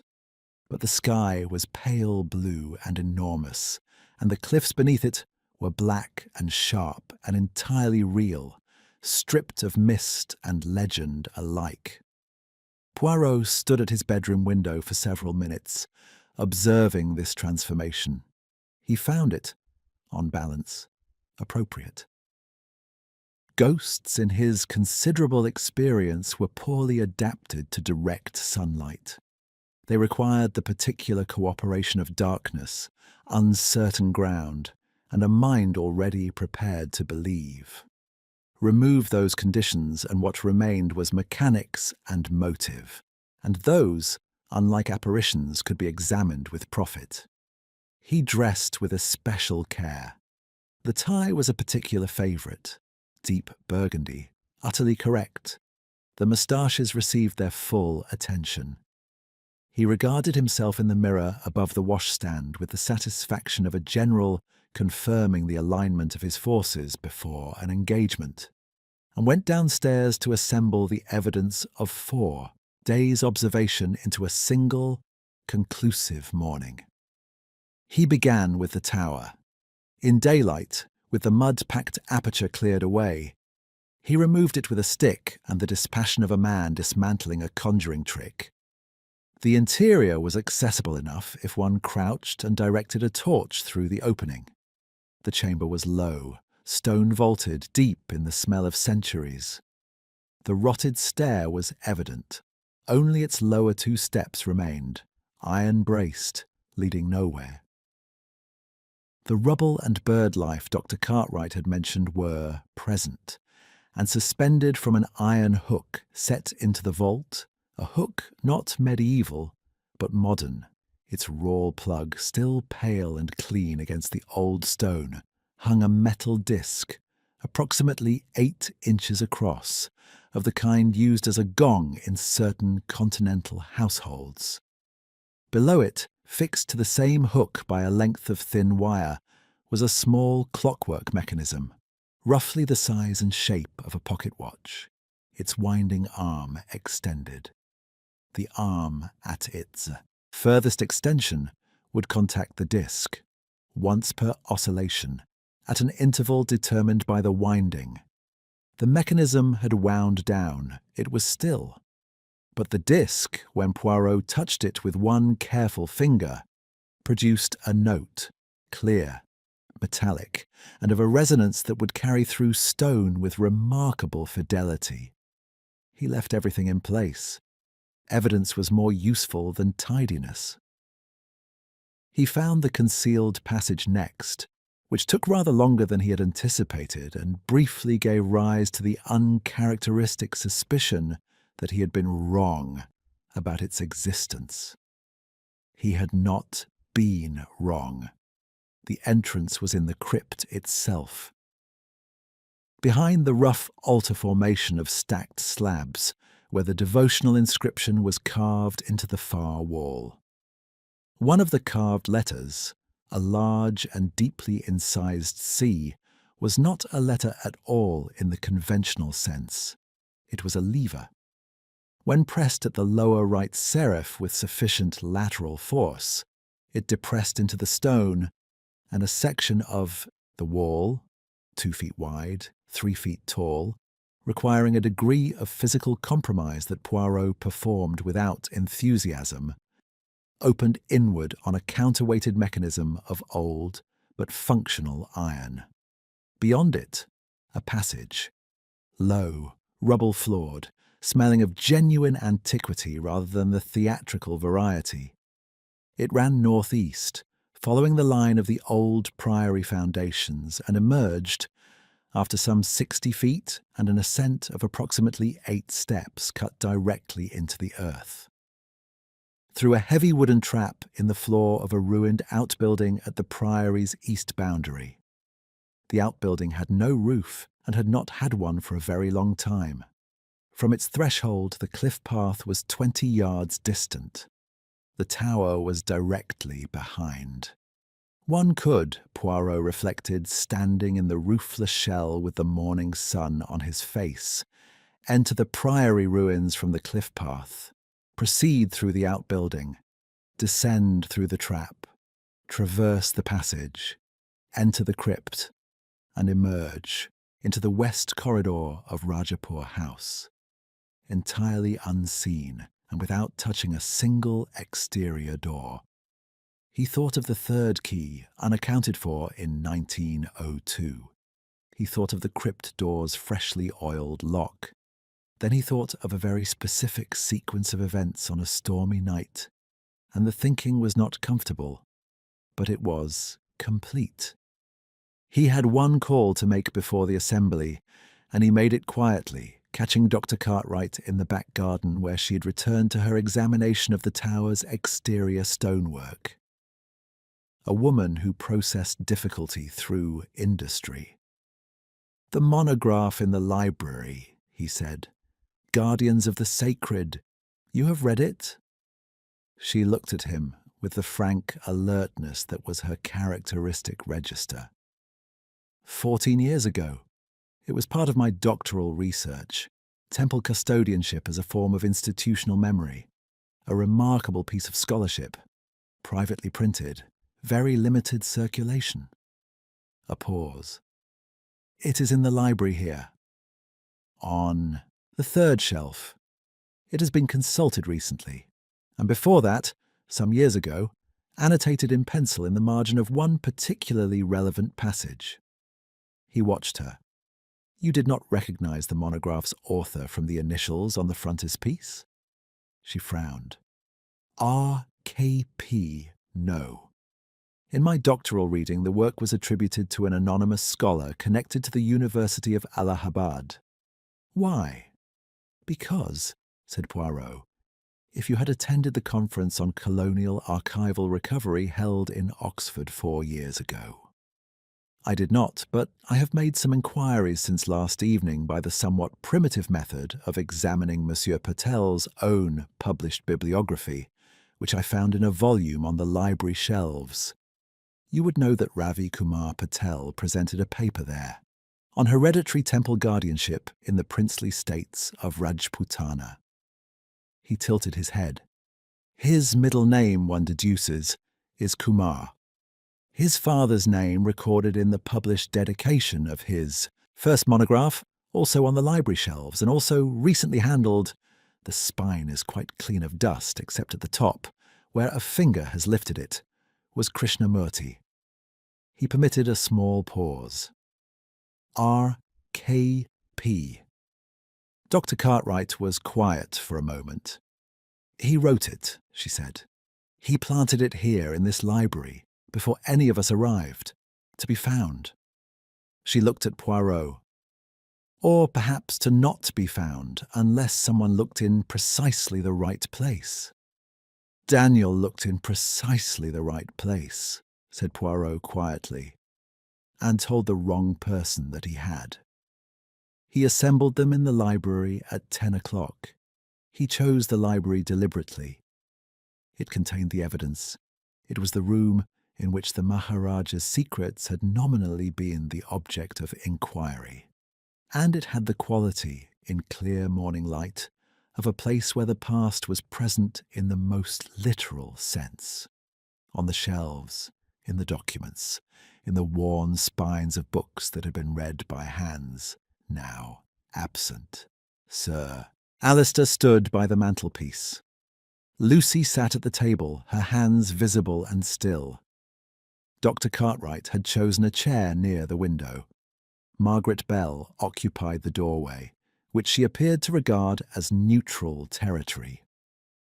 Ravi Patel sat in the armchair opposite Poirot's own, the composure intact, the stillness present, the prepared quality that Poirot had identified on the first evening now entirely undisguised, as though concealment had been a courtesy he was no longer extending. Poirot stood at the centre of the room. He did not consult notes. He did not, as some investigators did, build toward his conclusion through elaborate misdirection. Christie's method, or rather Poirot's method, which the years had refined, was to lay the facts in their proper order and allow their weight to do the work. "I will tell you," he said, "what happened in this house 30 years ago. And then I will tell you what happened 3 nights ago, and you will see that they are, in the essential respect, the same story told twice." No one spoke. The sea moved beyond the windows. Somewhere in the house, a door settled on its frame. In 1902, Maharaja Arvind Singh of Rajapur possessed a diamond of considerable value and, to certain minds, of considerable sacred significance. He had brought it to England as part of his household, not as plunder. He had received it, as it happens under circumstances that were themselves somewhat irregular, through a transaction with his own treasury that the temple guardians of the Kalindra shrine considered illegitimate. He knew this. He was not, however, a man who permitted inconvenient knowledge to interfere with possession. Patel's eyes had not moved from Poirot's face. They did not move now. His English secretary, Grice, and his business associate, Alderton, conceived a plan to remove the diamond and sell it. They were aided by the fact that the Maharaja kept it concealed in the crypt rather than in a bank, sentiment overriding prudence, as it frequently does. A Foreign Office man named Faraday discovered the scheme. He went to the crypt. He did not leave it. Poirot paused. The Maharaja himself, investigating the theft, also died in the crypt, officially of natural causes. The door was locked from outside. In 1902, as in the present day, the crypt door's external lock could be secured without a key from inside. A property of its mechanism that is not immediately obvious but reveals itself to anyone who examines the bolt housing with appropriate attention. He looked at Sir Alistair. "I examined it on my first full morning here. I mention it now because it was not natural causes, and it was not the diamond's curse.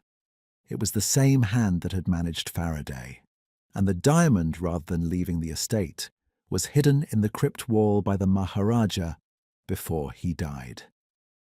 The one secret he kept successfully." He looked back to Patel. "As you know." "As I know," Patel said at last, quite calmly, confirming rather than admitting. "You are his descendant," said Poirot. "Not the Maharajas, the guardian families. The Kalindra shrines appointed custodians for 11 generations. It is in the monograph you wrote. Your own monograph, placed in this library months before our arrival, either as a record or as a justification, perhaps both." He tilted his head. "You came here to recover the diamond and return it. That purpose I understand. What I require you now to explain, in the presence of these witnesses, is how Daniel Hawthorne came to die on the cliff path, in pursuit of it." The room was very still.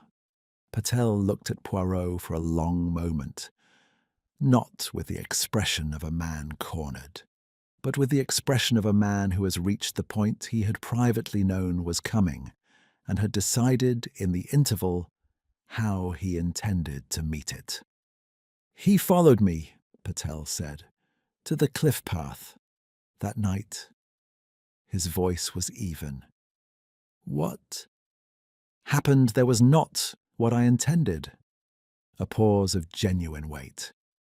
But it was what happened. The sea moved. The sunlight lay across the library floor in long, unhurried bars. Margaret Bell, in the doorway, made a sound that was grief or relief, or perhaps, most truthfully, both. Chapter 8. The Ghost Unmasked. No one moved for some moments after Patel spoke. It was that particular variety of stillness that descends when a thing long suspected is confirmed aloud.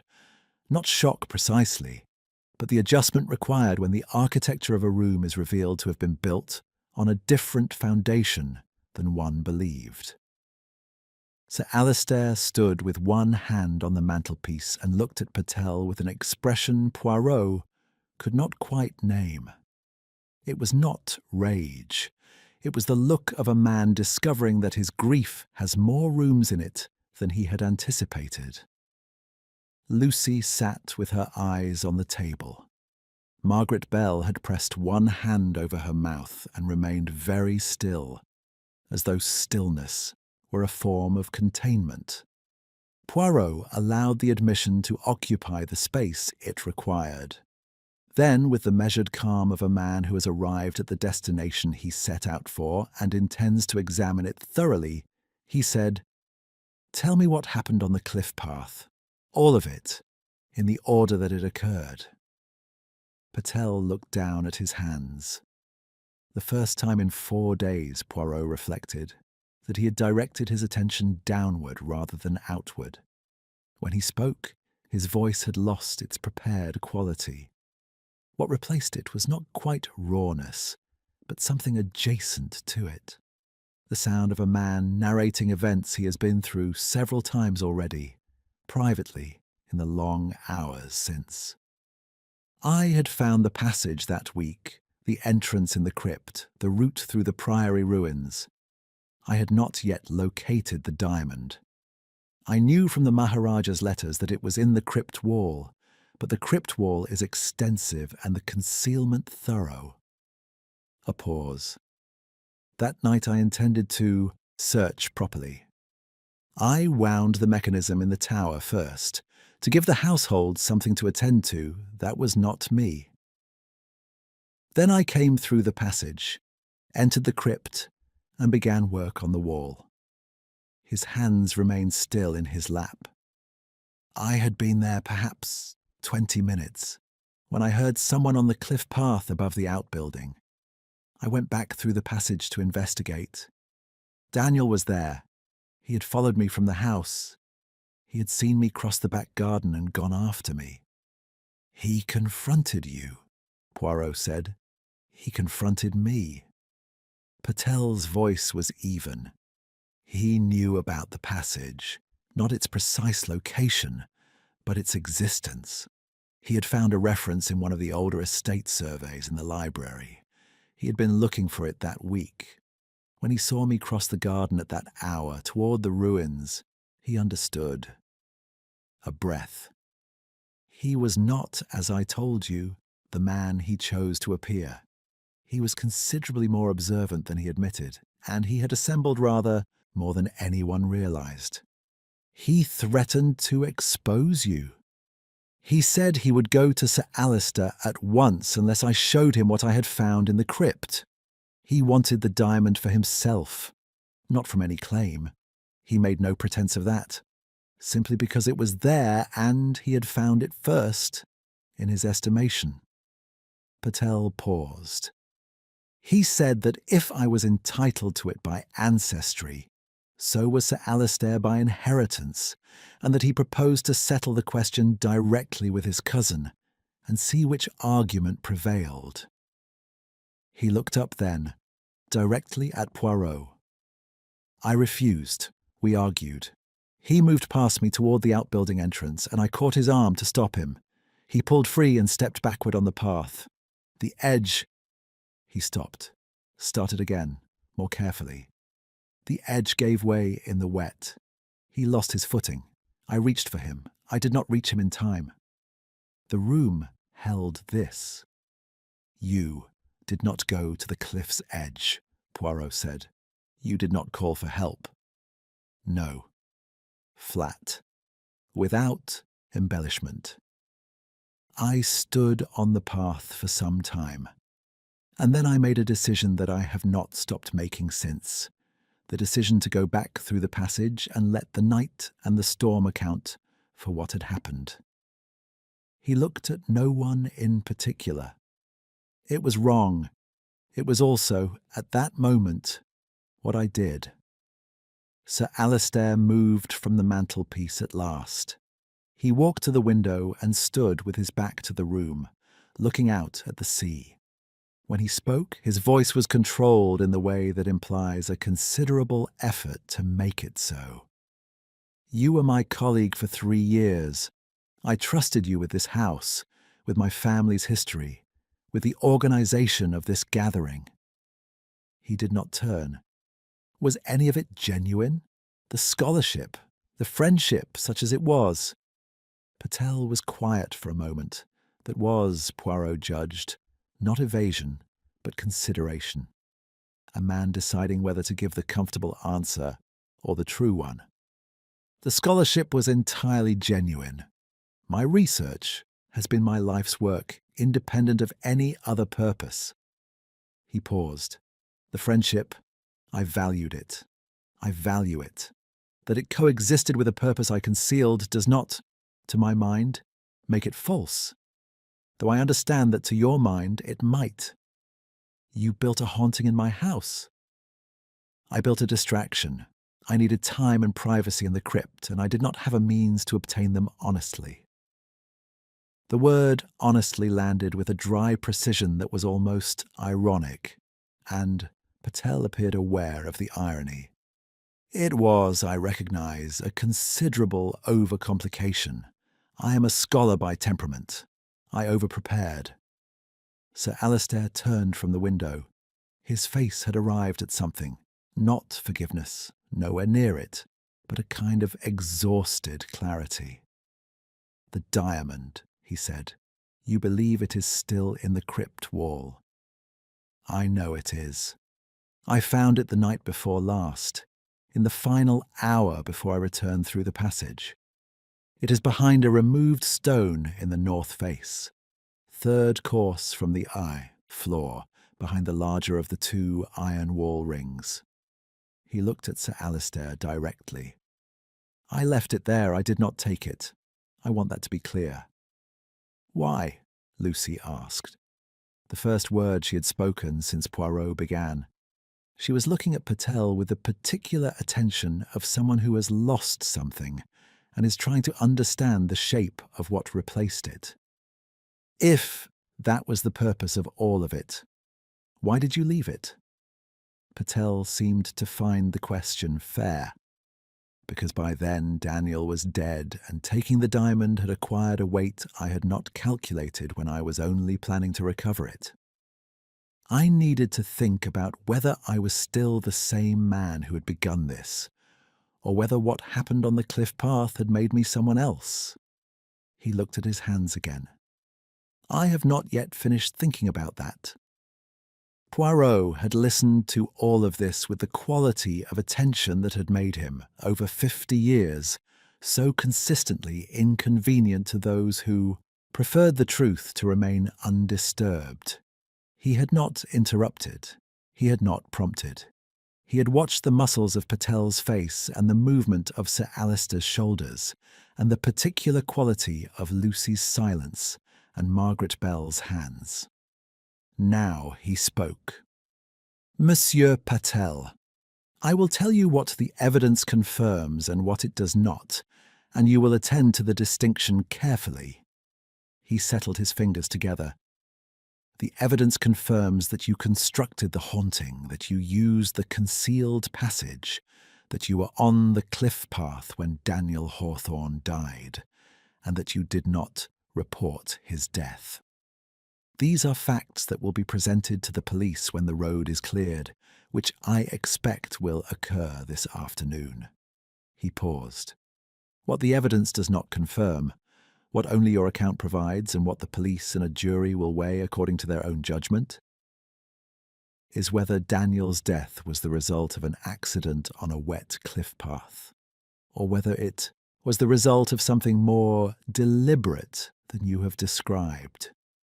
He looked at Patel with the calm, considering eyes of a man who has spent a lifetime studying what human beings do and do not tell the truth about. "I will not prejudge that question. I will tell you only that the jury of your own conscience will reach its verdict independently of any other, and that verdict is already in session." Patel received this without expression. He nodded once. "One further matter."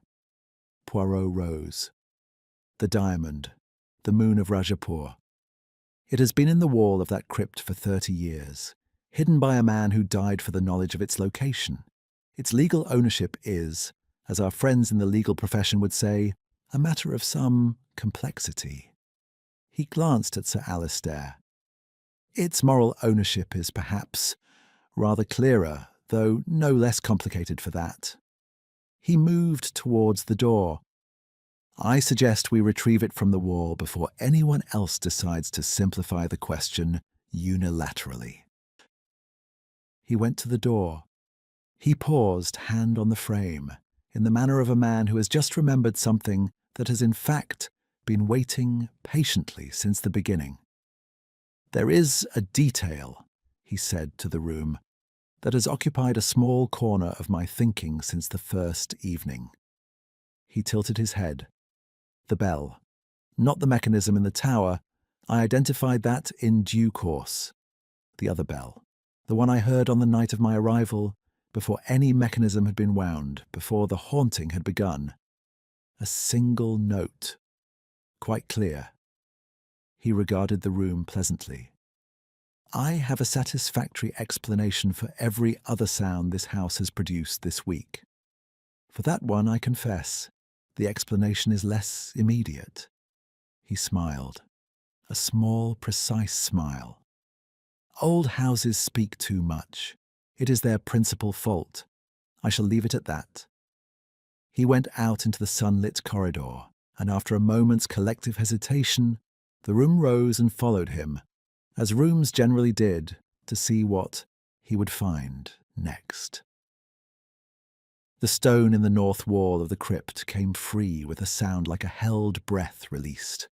Behind it, wrapped in oilcloth that had preserved it across 3 decades of damp and cold, was a leather pouch, stiff with age. Poirot drew it out with both hands and set it on the flat altar stones. He unwrapped it carefully. He did not hurry. Inside the pouch was a diamond. It was large, larger than he had imagined from the descriptions, though description is always inadequate to the particular quality of light that a fine stone produces, which is less a reflection than a conversation with whatever illuminates it. In the crypt's dim light, with the sun reaching them from the open door behind, it caught the angle of the beam and divided it into something that had no adequate name. No one spoke.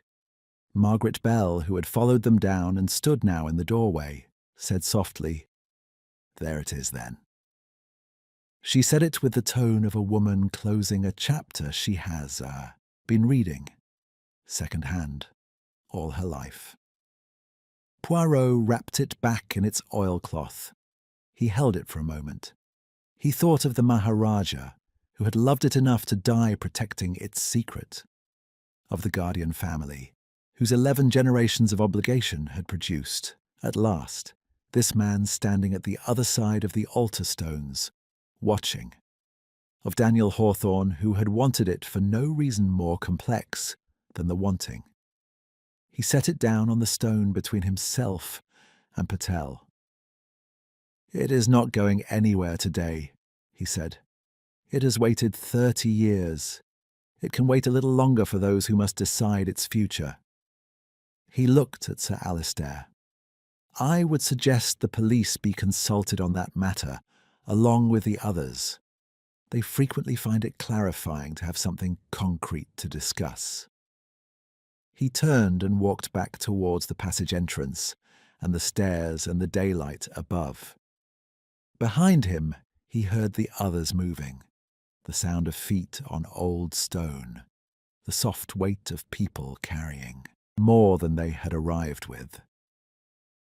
In the doorway he paused and looked back at the crypt, at the displaced stone, the oilcloth parcel on the altar slab, the thin bar of sunlight from the open door above, cutting across the flags like a line drawn under something. Then he went up into the light, where the sea was calm and the sky was clear, and the morning, for all its recent history, was proceeding with perfect indifference. Chapter 9. Daylight kills all ghosts. The road was cleared by 2 o'clock. A council lorry arrived from the village with 4 men and a mechanical shovel, and the tongue of collapsed hillside that had sealed the peninsula for 3 days was reduced, with considerable noise and some drama, to a manageable inconvenience. By 3:30, 2 police motorcars had navigated the repaired surface and drawn up on the gravel before Rajapur House.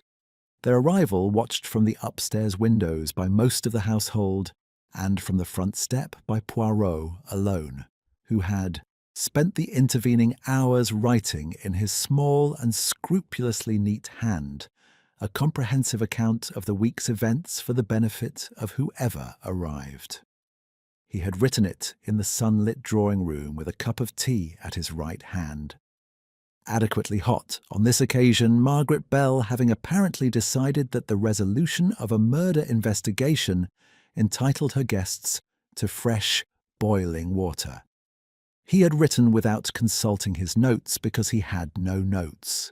He kept everything in the little grey cells, which were tidier than paper and considerably more reliable. Inspector Carow of the Cornwall Constabulary was a broad, deliberate man of 50, with the unhurried manner of someone who had spent his career in a county where things happened slowly but thoroughly. He read Poirot's account in the library, standing with the expression of a man receiving a legacy he had not expected and was not entirely certain he deserved. He asked 3 questions, all of them good ones. He thanked Poirot with the particular courtesy that senior policemen reserve for those who have done their work for them, and whom they therefore simultaneously appreciate and resent. Ravi Patel was escorted to the first motorcar without ceremony and without resistance. He walked with the same measured step that had characterized all his movements at Rajapur House, the composure intact, the inner reckoning private. At the motorcar door he turned once and looked back at the house. Not, Poirot thought, with sentiment, with the expression of a man fixing something in memory for a purpose yet to be determined. Then he got into the motorcar and the door closed, and he was gone. Inspector Carow spent the remainder of the afternoon in the house, accompanied by a sergeant who wrote things down and a constable who examined rooms with the conscientious thoroughness of youth. Poirot made himself available and was consulted frequently and thanked again at the end, and by 6 o'clock the police had taken what they required and departed, leaving Rajapur House in a silence of a different quality from any it had produced in the preceding days. Not the silence of concealment or dread or the engineered quiet of a haunting in preparation. Simply the silence of a house from which the animating tension had departed and which was now merely large and old and in need of supper. They ate in the dining room, the 4 of them, Sir Alistair and Lucy and Dr. Cartwright and Poirot. with a simplicity that Margaret Bell appeared to regard as appropriate to the occasion. Cold meat, bread, a decent claret, no ceremony. Conversation arrived slowly and in pieces, like furniture being moved back into a room after a thorough cleaning. Dr. Cartwright spoke first, as was, Poirot had noticed, her habit when others were reluctant. The reflex of a woman accustomed to filling silence with information. "The diamond will be the subject of a considerable legal argument," she said, not unhappily. Provenance cases of this type have been before the courts in various configurations for 30 years, and no two have been resolved the same way. "The Maharaja acquired it irregularly," Sir Alistair said.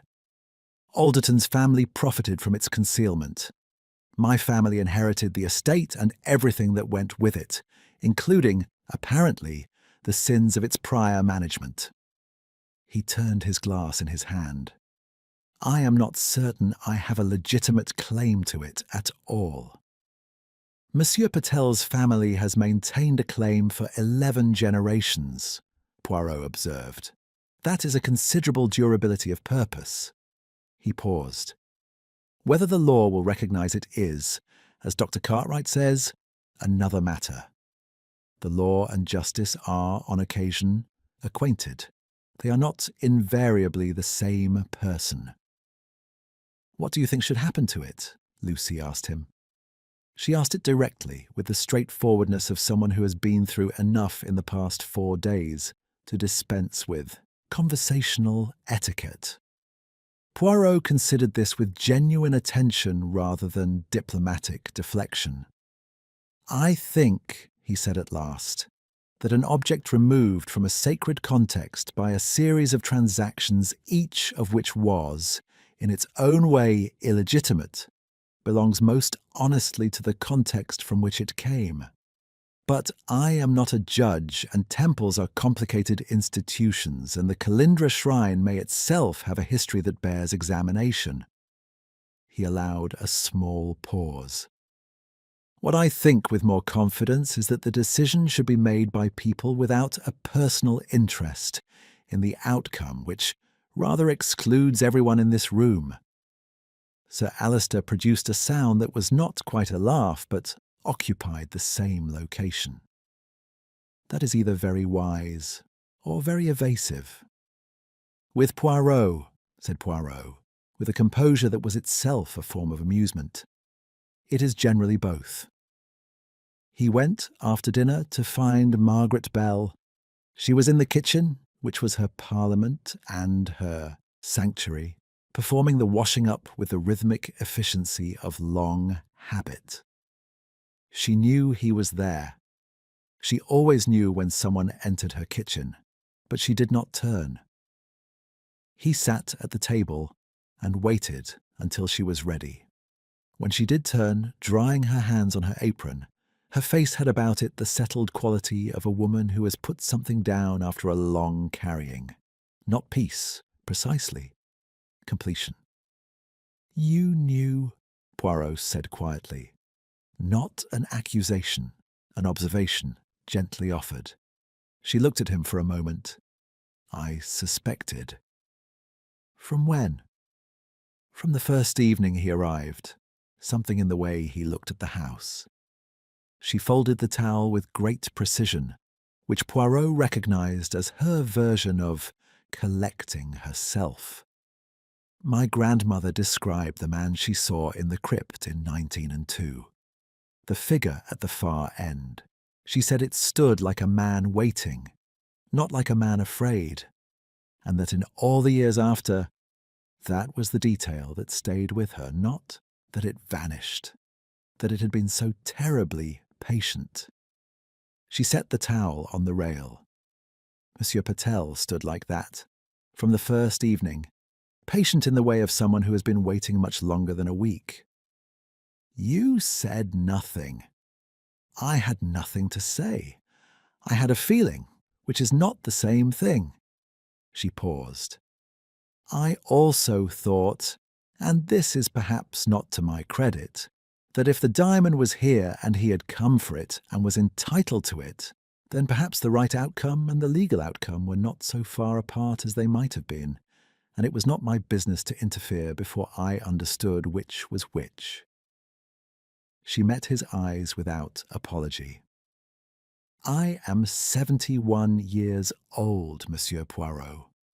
I have lived in this house all my life. I know what it owes and to whom. Poirot was quiet for a moment. Daniel, he said. Her face tightened. I did not know about Daniel. Whatever I suspected about Monsieur Patel, I would not have stayed quiet for that. Her voice was entirely steady. You must believe me. I do believe you, Poirot said, and meant it entirely. He rose. He paused at the kitchen door, as had become his custom in Rajapur House, where doorways had proved unexpectedly productive. The legend, he said. Do you think it will persist now that the truth is known? She thought about this seriously. Some of them will prefer the ghost, she said. It made the world larger, and some things that are true. She looked at him with the straightforward clarity of a woman who has spent a life in proximity to old secrets. Are not so different, at the root, from the story that was told about them. She turned back to the kitchen. My grandmother saw something in that crypt in 1902. I believe her absolutely. Whether it was the Maharaja's spirit, or a man in robes using a passage that was already old then. She left the sentence where it was. She saw something. That is what she said, and that is what I believe. Poirot nodded once. He did not argue. There were varieties of truth, and the variety Margaret Bell was describing was not one that yielded easily to the rational method, and was not, he thought, entirely the worse for it. He went upstairs to begin packing. He found Lucy Ashcroft in the corridor outside his room, standing at the west-facing window. The same window from which Margaret Bell had watched the cliff path 3 nights ago.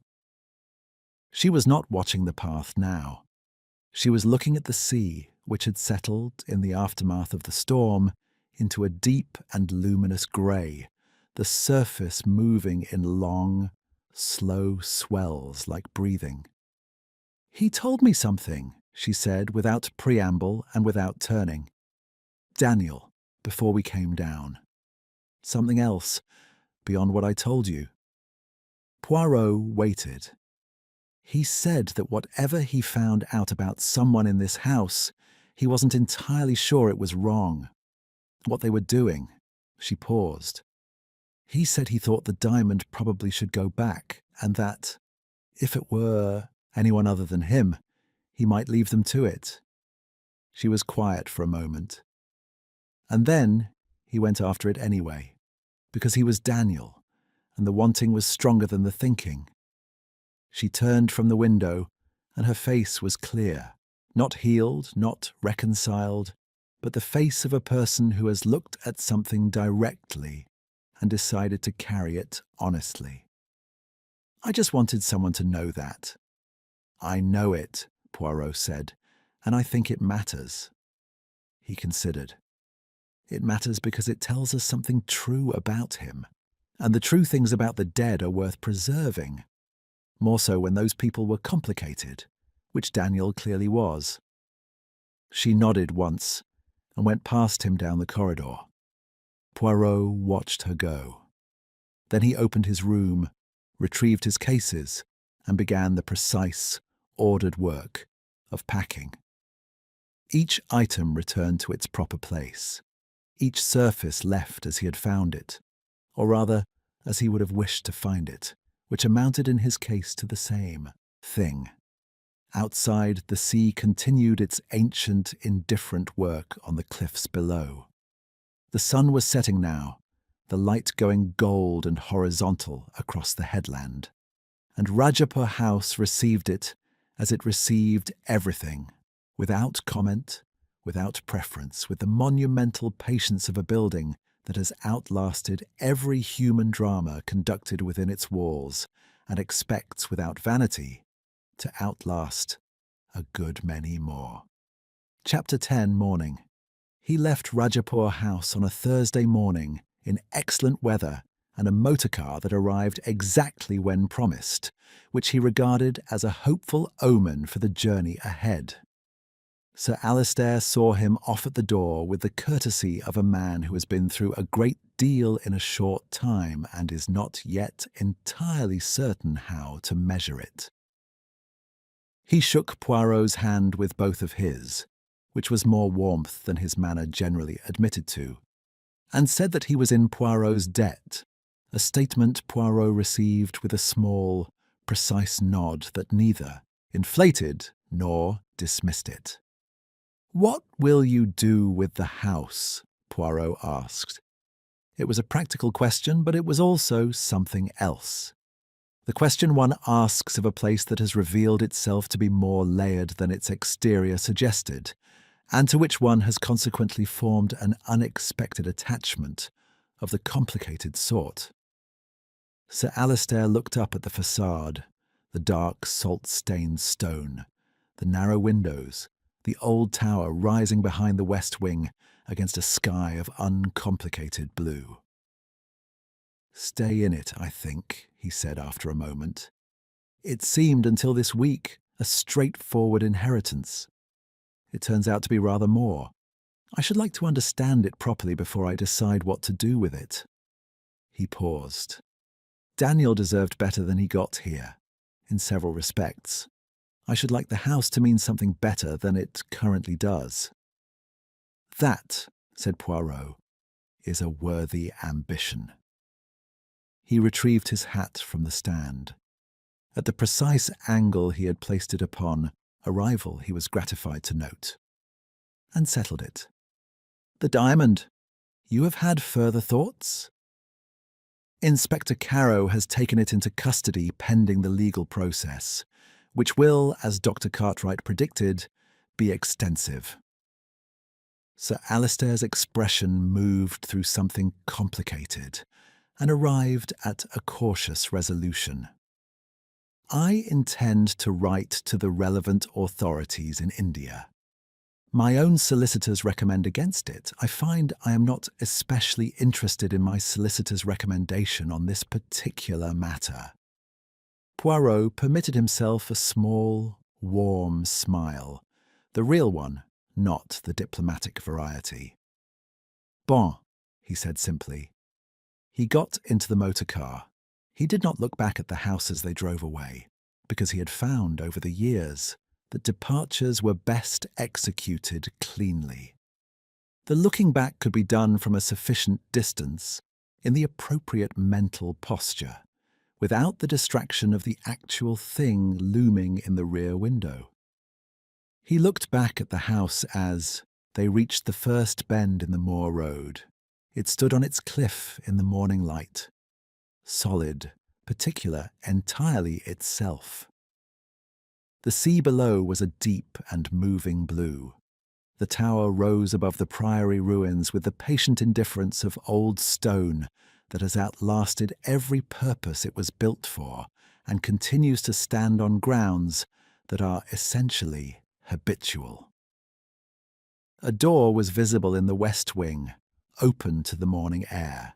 No figure stood in it. Of course, no figure stood in it. The motor car rounded the bend, and the house was gone. London received him, as it always did, with the magnificent indifference of a city that has far too much of its own business to attend to. The station was loud, purposeful, and smelled of engine smoke and fried food, both of which Poirot found, after 5 days of salt air and architectural history, deeply reassuring. He took a taxi with the relief of a man resuming a garment that fits. The streets were level. The buildings were vertical. The people moved with the brisk, contained energy of people who had not recently been trapped on a peninsula with a murderer and a ghost. George had the flat in perfect order. This was not a surprise. George always had the flat in perfect order, which was precisely why Poirot employed him and regarded him as one of the more satisfying arrangements of his London life. The electric fire was on. There were fresh flowers in the sitting room, yellow chrysanthemums symmetrically arranged.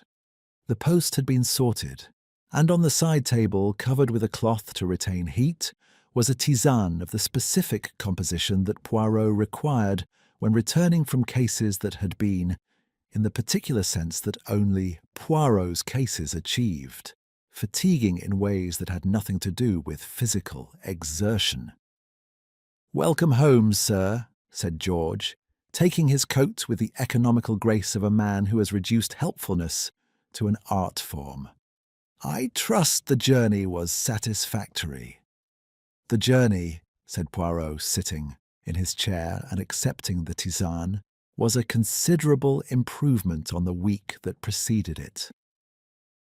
George received this without curiosity, which was another of his considerable virtues. He withdrew. Poirot drank his tisane and looked at the room, at the familiar order of it, the precise angles, the mantelpiece with its matched ornaments, and felt the particular satisfaction of a man who has been somewhere cold and is now warm, somewhere uncertain and is now established, somewhere old and is now, emphatically, home. He sat for some time without moving. The electric fire ticked. Somewhere below, the street produced its ordinary music of motors and footsteps, and the distant bell of a bicycle. The room smelled of beeswax, and the chrysanthemums and the faint residue of his own habitual existence, which was the most comfortable smell in his considerable olfactory experience. His eye went, as it habitually did in moments of repose, to the mantelpiece. The two ornaments, a pair of small ceramic figures, acquired in Brussels in 1923 and transported with him through every subsequent residence, stood at either end of the mantelpiece shelf, equidistant from the centre, equidistant from the edges. Between them, a clock. The arrangement was exact. It was always exact. Its exactitude was, in a small way, one of the foundations of his interior life. He frowned. The left-hand figure was 3 millimeters from its accustomed position. Not much, not visible to anyone who had not looked at it 10,000 times. But 3 millimeters was 3 millimeters, and it was not where it should be. And Poirot rose and crossed the room and moved it back to its proper place, with one careful finger, and stood back and examined the result. Symmetry restored, order maintained, the world in its correct configuration. He stood looking at the mantelpiece for a moment longer, and then, without entirely meaning to, and with the slight internal resistance of a man who has decided to leave something alone and finds that it has declined the invitation, he thought of the bell. Not Patel's mechanism in the tower, that he had examined, understood, and filed away with the rest of the engineered haunting. Tidy, explained, closed. The other bell. The one on the first night, in the corridor outside his room, before any clockwork had been wound or any scheme set in motion. The single clear note that had come from no direction he could fix, arriving in the cold air of the corridor like something remembered rather than heard. He had explanations. He had catalogued them in the sleepless hour before dawn on that first night, and revisited them at intervals since. Thermal expansion of old metalwork. The house was full of iron fittings, medieval and Victorian both, and temperature differentials in coastal stone were considerable. Sympathetic resonance from the sea, certain frequencies carried through cliff face and foundation with a fidelity that could, in the right conditions, approximate a struck note. The mechanism in the tower itself, perhaps wound by Patel in advance of anyone's arrival, producing a first sound that Poirot heard and Patel subsequently, finding the device prematurely spent, rewound after Poirot reported hearing it. Any of these. All of these. He turned from the mantelpiece and sat back in his chair. The difficulty, the small, persistent, intellectually uncomfortable difficulty, was that none of these explanations was quite satisfying in the way that his explanations were accustomed to being satisfying. They were adequate. Adequacy was not his preferred standard. A truly satisfying explanation left nothing over, no residue of loose detail or unresolved sensation. These left a very little over. Enough to notice, not enough to act upon. He was, as he had told the assembled household, a man who noticed small things. But he was also, he had found, across 5 decades of deploying the little grey cells against the full variety of human duplicity, desperation, and occasional inexplicable behaviour, a man who knew when a small thing was within his competence and when it was not. The bell on the first night of Rajapur House was, he had concluded, in the second category. It belonged to the house, to its centuries, to the long record of things that had happened there and had not finished happening in the particular sense that old places, saturated with their own histories, did not always permit. He was not a superstitious man. He would not describe himself as a superstitious man. He had never encountered, in 50 years of investigation, a fact that could not be accounted for by a human agency, an explicable mechanism, or the occasionally startling capacity of the human mind under stress to produce experiences indistinguishable from the supernatural. But he was an honest man, which was a more demanding condition, and honest men admitted the boundaries of their accounting. He reached forward and straightened the right-hand ornament, which had not in fact been displaced. It was a habit. The habit was its own justification. A letter arrived the following Tuesday, forwarded from the Cornwall address in Sir Alistair's handwriting. It was brief and reported 2 things: that the inquest into Daniel Hawthorne's death had returned an open verdict pending further proceedings, and that Dr. Amelia Cartwright had, with Sir Alistair's endorsement, begun the process of contacting the Archaeological Survey of India regarding the Moon of Rajapur's provenance and the nature of the guardianship claim. It would, Sir Alistair wrote, take some time. He appeared to have made his peace with this. At the bottom of the letter, beneath the signature and in a different pen, as though added after consideration, Margaret Bell wishes me to tell you that she heard nothing unusual in the house last night, or the night before that, and considers this a satisfactory development. She also wishes it, known that she is not, whatever anyone may have implied to the contrary, a superstitious woman. Poirot read this twice. He set the letter down on the side table with some deliberateness. Then he permitted himself, in the privacy of his own sitting room, with no audience but the chrysanthemums and the electric fire, and the 2 ceramic figures standing in their restored symmetry on the mantelpiece, a smile of genuine and uncomplicated pleasure. He picked up the letter again and read Margaret Bell's postscript a 3rd time. Nothing unusual for 2 consecutive nights in a house that had spent a century and more producing the unusual as a matter of course. Nothing. Très bien, Madame Belle, said Hercule Poirot to the empty room. Très bien. He folded the letter, placed it in the left-hand drawer of the writing desk, the drawer reserved for cases that were closed, complete, and warranted no further attention, and closed it with a small, conclusive click. He looked at the mantelpiece. The ornaments stood in perfect alignment. The clock ticked between them with its customary precision. The room was warm and ordered and entirely itself. Outside, London continued its vast, indifferent business, and the afternoon was clear and unremarkable, and nothing at all rang in the still air of the flat on the second floor. Of course, nothing rang, but Poirot sat for a moment longer before he rose, just the same.